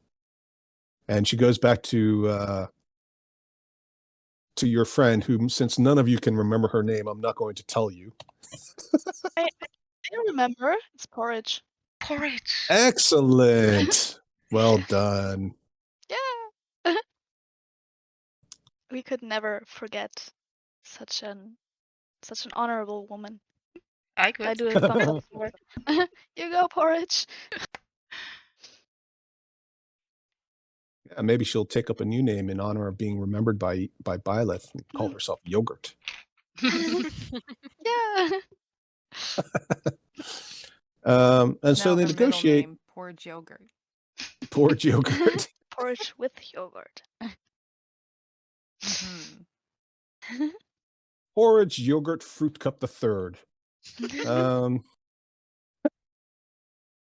Sunny, they conduct the negotiations, and for the benefit of the rest of you who are either listening in or getting the telepathic play-by-play, they sort of settle on 1.5 gold pieces, understanding that this may be the last time they get a blueberry harvest capture because the black mold has just been spreading throughout the surface world. You hear the words, those of you who are close enough and know the place recognize the word Luskin mentioned several times. With that, Porridge and her Durgar friend and Mush, Mush takes the money and he hands over what appears to be a very small amount to Porridge and the other Durgar, and they disappear off. And they lead the Rotha away, leaving just the party and this other group. The two of them, because they don't know that you guys speak common, although you do look like you might be surface people, they don't seem to really have any issues with it. They're obviously debating over it. And the older gentleman with the book under his arm says to the companion that he's with, I don't believe we can make it. We started out with 15 of us, including men-at-arms and caravan guards, and look, it's just the 2 of us now and the 2 wounded laying back there. No, I don't think we can get there, and as important as it is, I can't go on. You'll have to make it on your own.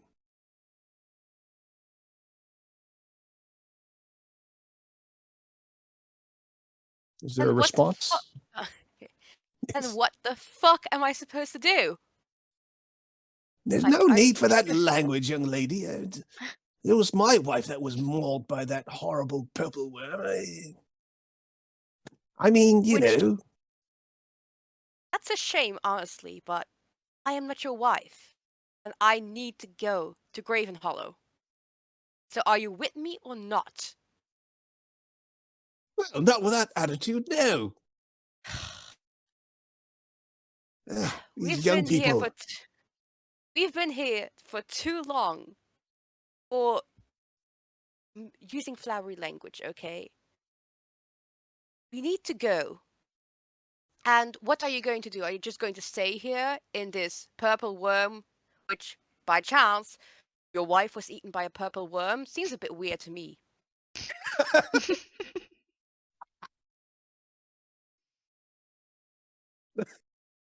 Well, perhaps it's my way of coping. I feel closer to her. She was ingested by a purple worm. I'm being ingested by a purple worm. You know, we shared all experiences ever since we were both teenagers at the conclave. Look, at this point, I don't think we can make it.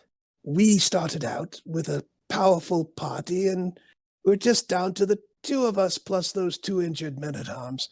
And we don't even know where the Graven Hollow entrance is exactly. The Queen here has offered to take us with the help of one of her rangers. And he points over at Pierce. I don't remember his name. I couldn't pronounce it in Sverfneblin. The fellow with the large behind. But, you know, I can't possibly get us there alone. I'm an old man. And although I do have some magics, I mean, you know, I need to rest and recover. And, well, look at you. Yes, you're young and bubbly, but I mean, that's all you've got going for you, plus your fantastic hair and your singing and your various instruments. Look, you're not going to sing these purple worms to sleep, are you? Plus, look at those fellows that just left. They're slavers, for goodness sake. I tell you, if Lathander was here, he would have an absolute fit. Well, he's not here. So, just like you said, it's the two of us. First of all, you need therapy. Second of all, yes, I have luscious hair, thank you. But if you're not going to go with me to Graven Hollow, you're free to leave. I'll just have to go on my own, and my singing will have to do, because there's no way I'm not going to Graven Hollow. The impetuousness of youth. I wish you good luck. On that matter, is there anything you would like me to deliver as a message to your family, your mother, perhaps? I can tell her how you died. Well, I don't think that will be necessary. Just tell her that I was abandoned by a sour old man. Look, just because you don't know who your father is no reason to take it out on me. I bid you adieu. And Well, he adieu disappears. then. Yeah, he got so excited he confused the words adieu and goodbye. Well then, Mira goes to the well-bottomed person and, and asks for a drink because she needs it. Yeah, he's about 3 feet tall, but his butt sticks out like 1 foot. Mm. So excuse me, Mr. Bottom. Very and he nice just looks at talking you to angrily. I mean, we are birds of a feather. We have to flaunt it, you know. So could you please be a darling and give me some wine, please? Big lady, I have to tell you, I am not a bartender. I'm a ranger and a biologist, first and foremost. And I would thank you not to mention my bottom again. And he shakes it. I'm not a plaything, and I'm not an object, as I've been telling all these other people. Now, this is a tavern, and I'm sure we can get you a drink, but I hope you're not going to get all handsy on me, because that would be inappropriate, and this is not that kind of D&D game. Darling, you couldn't handle me, to be honest. And he just looks at you. So I'm just here for the alcohol, okay? I won't mention your luscious bottom again if you just give me some alcohol. And he just throws up his hands in like exasperation. Oh, high on the charisma, low on the intelligence. Just wanders off. The queen's just looking at this interaction. Of course, she speaks common, so she's like, "What is the matter with you? What? You know, I've heard of these tropes about bards, but this is absurd." Anyway, well, you've bought all the slaves, and we seem to have bought all the blueberries, possibly the last of the summer wine, as they call it.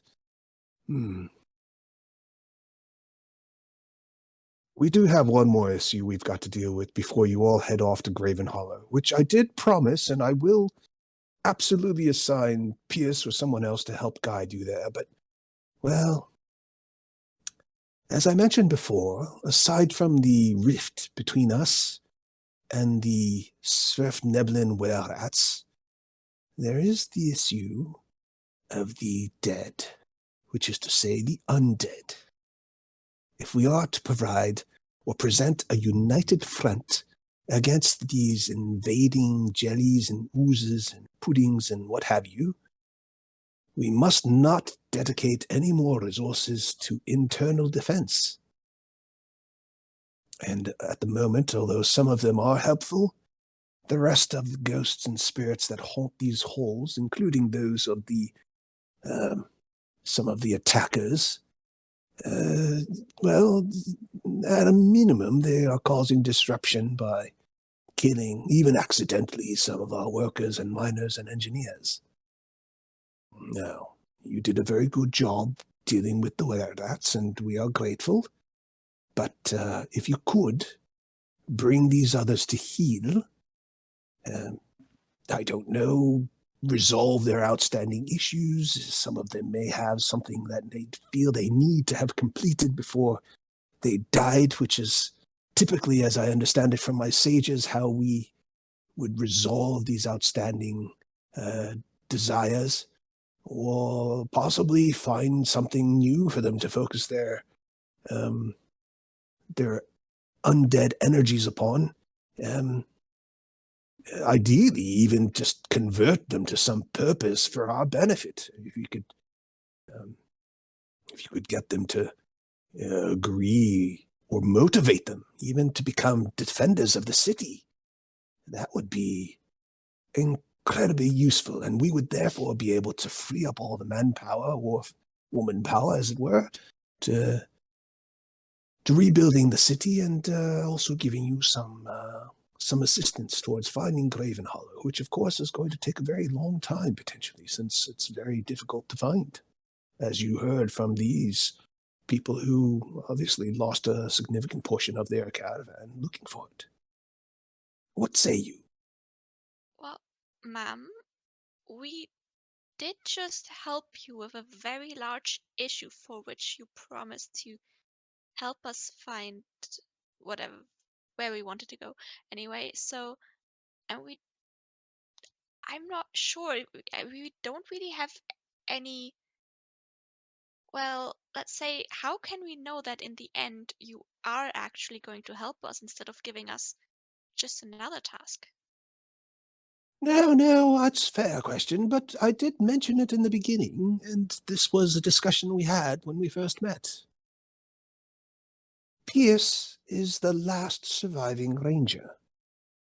Crystal, we had hoped, was still lost, but could be found, and unfortunately we lost a few more rangers since then, one of which we think may have been killed by some of these ghosts roaming the halls.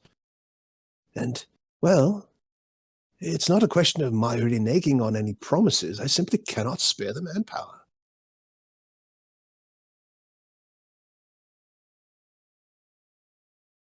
You do understand the concept of a circular defense and being able to reallocate aspects of the defense and resources to not have to worry about internal concerns and only worry about external threats.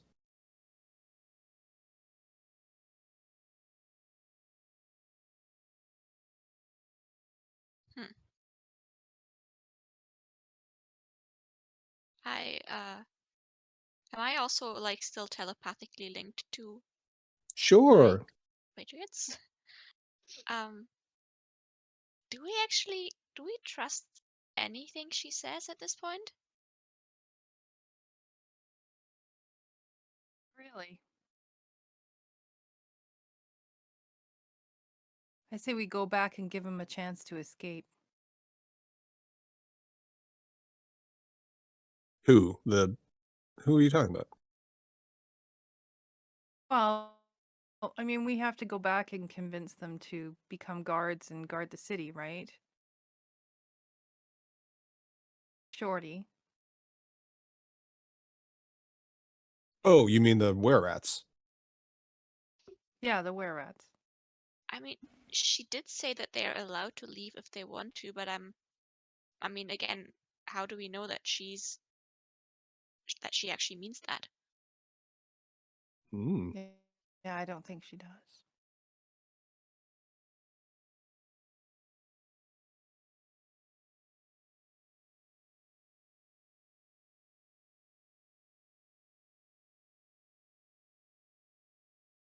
And how big is this ghost task? 'Cause, I mean, does she want us to like kill or whatever convert means every single ghost in this town?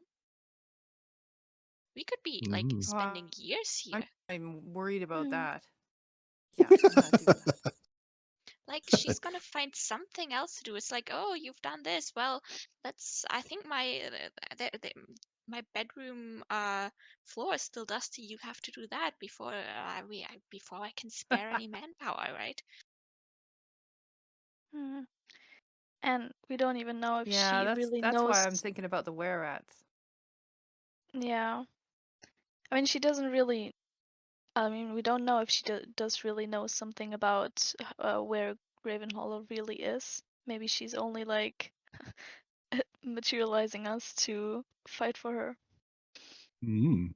So I don't trust her. She just said it. Yeah, Hmm. you're right. Said it's very difficult to find. So if I was smart, I would have been like, hey, Abby, I of course I know where Graven Hollow is, but I need you to like pay me 20 gold per day and feed me like chocolate every day, and then eventually I'll tell you. Chocolate? What's that? If you Sorry, thought yogurt. blueberries were exotic.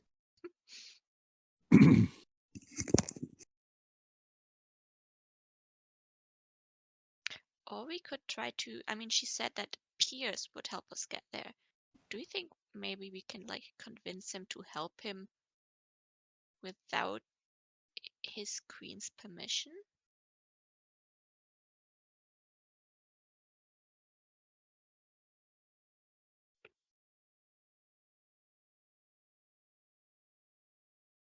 I think if he knew what she really thought of him, maybe.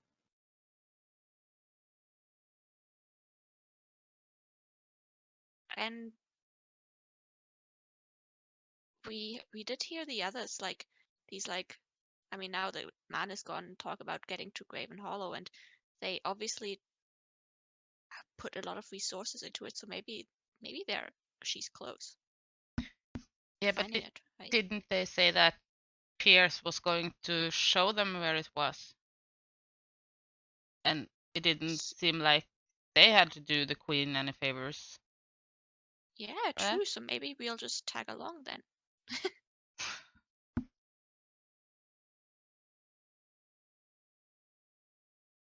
And maybe if we talk to the were rats, maybe they want to get out of here too. And there's our armed retinue.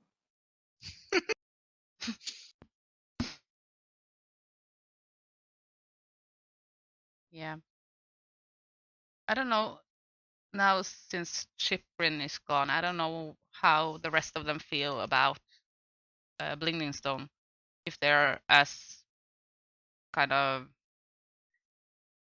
connected with the city as he was, because the reason that they stayed was that they wanted Blingingstone back. But do the ones that are left want the same thing, or do they just want to be left in peace to do their At what thing? cost? Yeah. Castration's pretty Well, they're proud. They're bad. proud of their heritage, right? They're Seems like it. I don't think they're going to want to give up being able to carry on.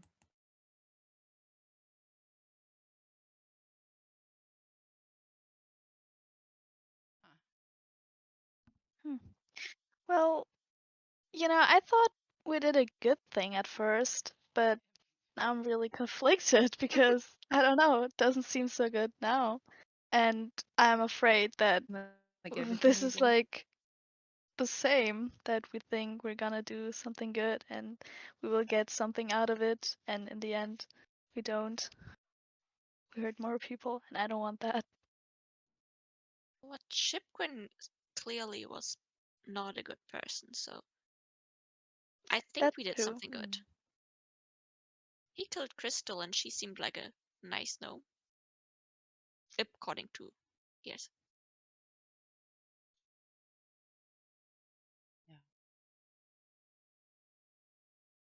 Well, I guess we can free the slaves now that the slaver's gone. Mhm. Can you tell Alright. the orc guy that please don't kill us? And we're gonna set him free now. Yeah. Yeah. Well, I'm going to set him free on the condition he doesn't kill anybody Yeah. and he just goes his way. Yep. Unless he killed someone in that are self-defense. trying to hurt him. Well, right, self-defense, but I mean, he's an orc. Yeah.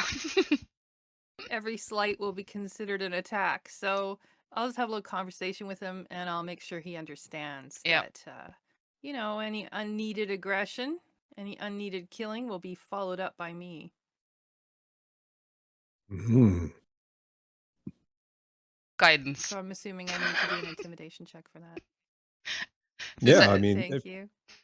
I know is what that she's the going actual to do. conversation you're having?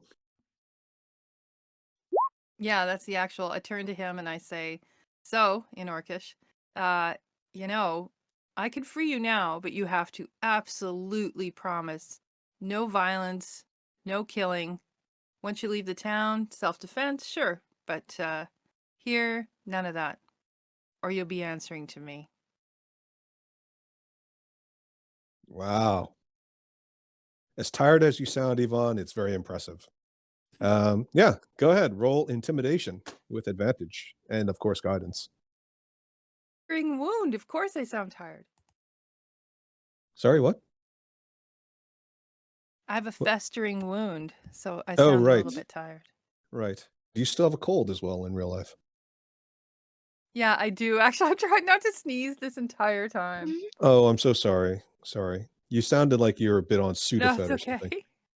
Um, I'm on Sudafed. Now listen here, man. And another thing. Yeah. speaking of Smurfs, um, yeah, it was sorry, not to digress too much, but the first time I understood what was going on, I went to the store because I was a university student and I was sick with actual pneumonia. And I tried to buy like 8 packs of Sudafed because I didn't think I could make it out again. And they wouldn't let me buy it. And I was like, why not? It's like, I just don't, I obviously was sick. I had a runny nose. I was sneezing. My face looked terrible. And, I don't understand why I don't want to have to come out again in a couple of weeks time or in a couple of days time. Cause I think I'm going to use all this up pretty quickly. Say, no, and then they explain the whole thing about, there's people who buy this stuff and then they turn it into, other drugs, and they use people to go buy lots of packs of them. They're called Smurfs. I was like, really? Belgians? And no, I didn't know they were Belgian until just now. Yes, your intimidation check. He looks at Cracker, and his eyes get really wide. He extends his hands out for Cracker to unlock the chains. Well, I mean, I need a word from you. I need your It's a- word. Cracker, now just remind us again, how much did Cracker spend of her life in the company of other orcs versus non-orcs? Was it a lot? Was it more than 50%? Excluding her extensive work history of whatever it was, 50 different taverns and inns over the course of a year. Yeah, you're right. In my youth, we were, traveling woodcutter family, mixed family. So, and then when my parents died, we ended up with a human family. That didn't go so well. So not a ton. So I am asking kind of for a non-orcish thing. Give me your word. So I'm not sure how much he'd respect that. Right. Well, he looks you over. The rest of you can all see that he's obviously looking her over, and he grunts in assent. And then he gets down on one knee, holds up Alright. his arms, and says, You are the most beautiful woman I've ever seen. Free me, and I will follow you anywhere. Would you be my mate? That's a nice answer. No, thank you. and he looks so dejected. Not really my type. Oh no. Oh, And he looks at Pierce, and he looks back at you. I saw you looking at that midget. Fine, free me, He's and not I my won't type kill either. anybody. It's all right. Good. Okay. You free him? So I unlock his chains, his manacles. Yep, I free him. Okay. So he wraps up the chains. He wraps some of the chains up on his left forearm, obviously making some sort of a makeshift bracer. And with the other hand, he takes a couple of loops of chain and he swings them around and tests them. This will do. Well, what is your name? Cracker. Don't forget it. Oh, I thought I smelled cheese. Well, very good.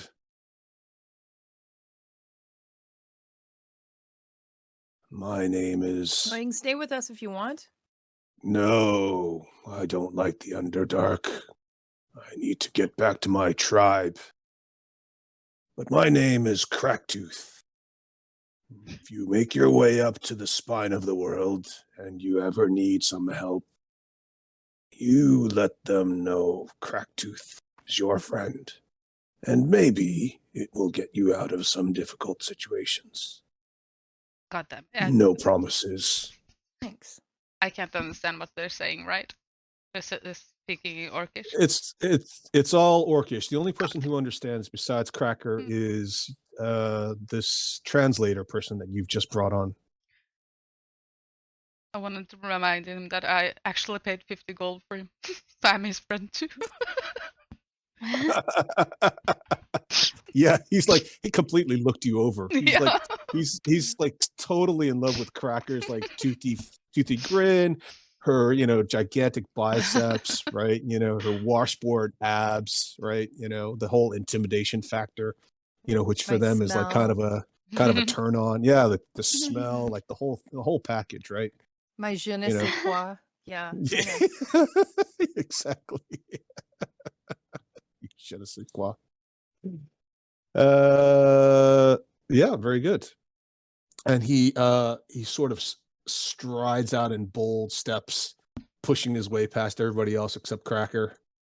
And Behave. which he doesn't understand, so No. he just walks out and ignores. Okay. I am going to say to the other slave that I am going to take your manacles off now. You don't look like the strongest person.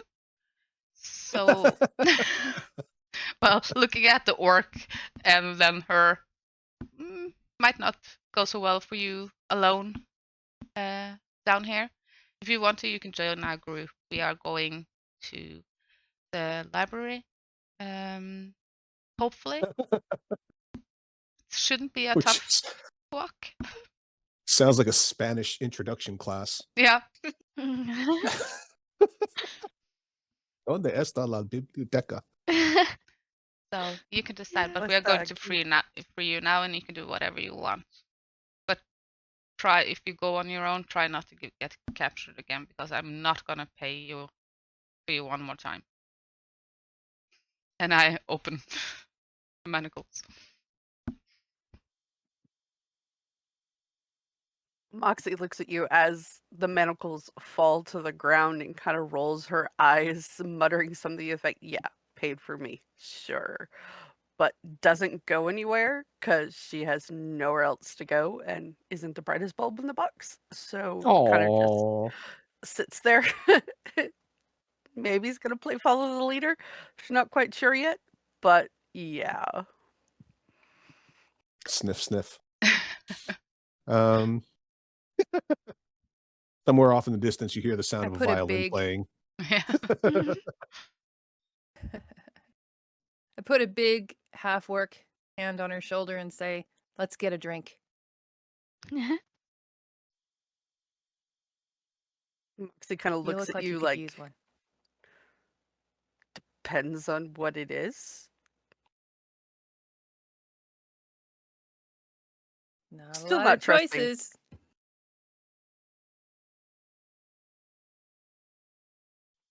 Sure, why Well, not? they've got mushroom beer, mushroom wine, mushroom rum, mushroom vodka. All the shroomage. Recommend the beer.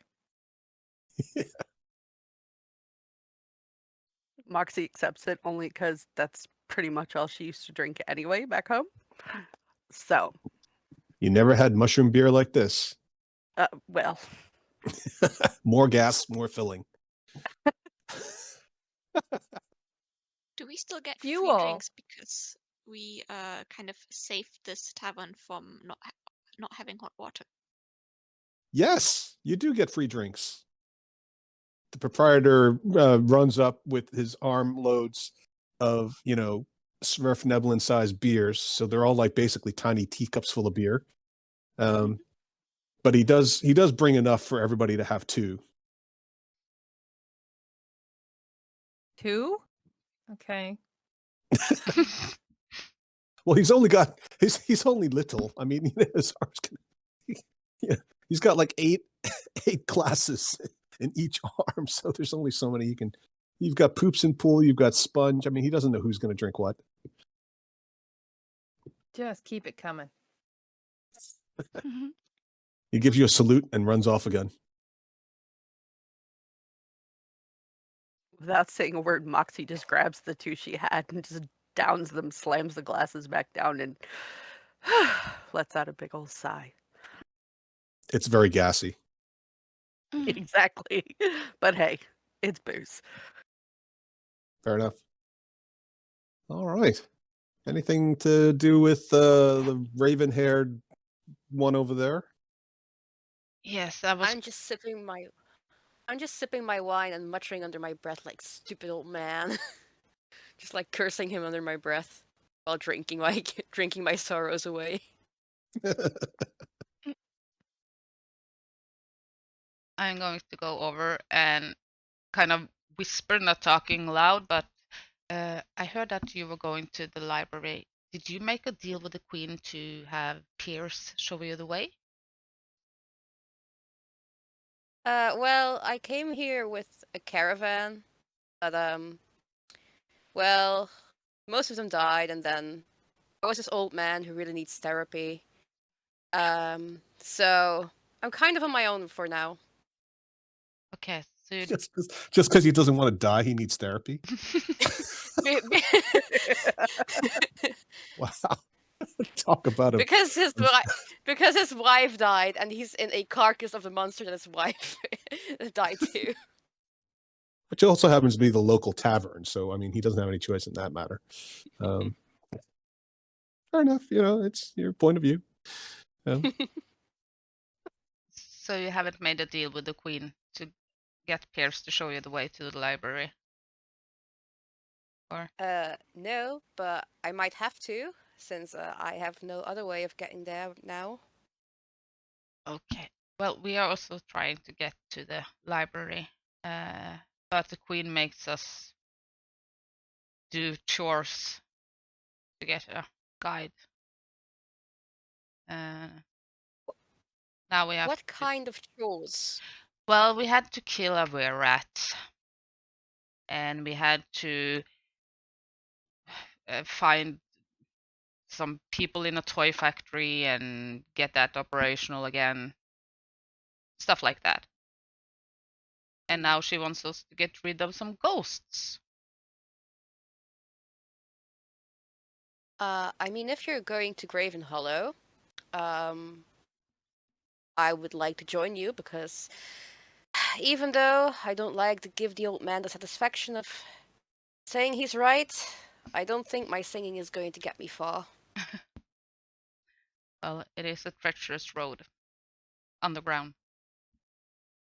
We've dealt with a lot of monsters and stuff on the way here, so you shouldn't travel alone, that's for sure.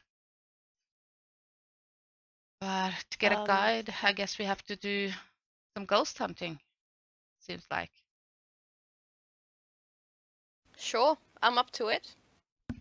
Of course, if you'll have me. Yeah, sure. What's your name? Mira. Mira. That's yours? I'm Darlene, and those people over there are my group. They can introduce themselves, and I'm gonna wave everyone over. Ooh, Just gonna come here. Tell them that. Grab I've This is some Mira. already beer. drank a bit. And I'm gonna say, you have really nice hair.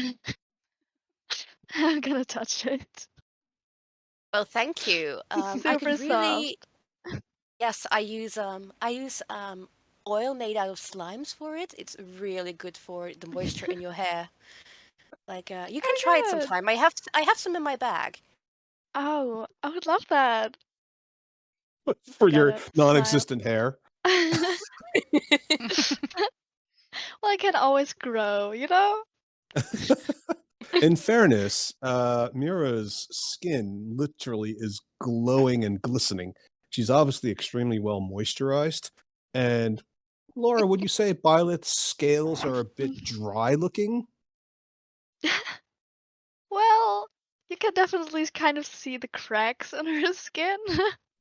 Maybe, I mean, she is kind of like, I mean, are dragonborns like kind of lizardy, so they kind of also shed, maybe?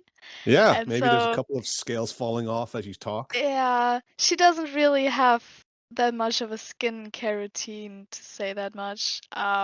So she's definitely impressed by her skin. Well, Mira is just going to observe the scales and be like, "You poor thing, you're all dried up." And I'm going to grab my backpack and get a tub of lube. Lubrication cream. And I'm going to offer it to Byleth. Oh my god, thank you. And I'm gonna put it all on me. Which How which old? It's a actually big tub. which Mira literally has, because we actually As set much up as her I can. character sheet. She paid for it, so she really does have a tub of lubricant. Mm. Yeah, it feels very slick. As soon as you put it on, some of the itching that comes from the occasional shedding of scales has gone away, and you feel really supple as well. It actually feels kind of nice. Ah, A little I feel greasy. reborn. Reborn, a dragon reborn Yes. instead of a dragonborn. Very good. Yeah. Thank you so much. You will be a great use for us for the party. Well, I'm out of cream right now because you used the whole pot. Oh, I'm so sorry. Not I don't mean bitter to. at I'm all. just so big. But I'm sure we'll find some along the way. So, and then we can share. Ah, that's nice. Very good. The Queen's looking at this weird interaction of, people just like showing up and like sharing ointments and, rubbing each other. And well,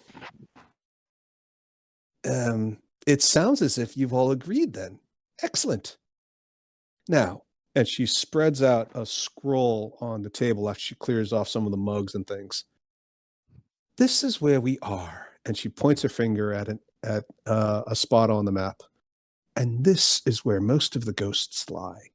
And then she lays out the plan that she's gotten in her mind on how you would approach.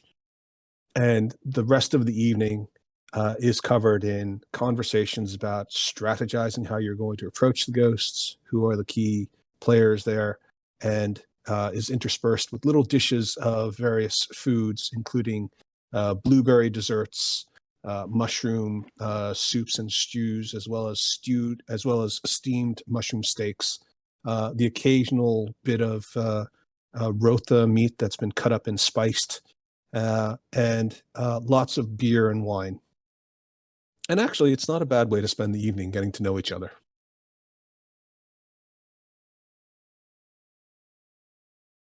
And that's where we'll end.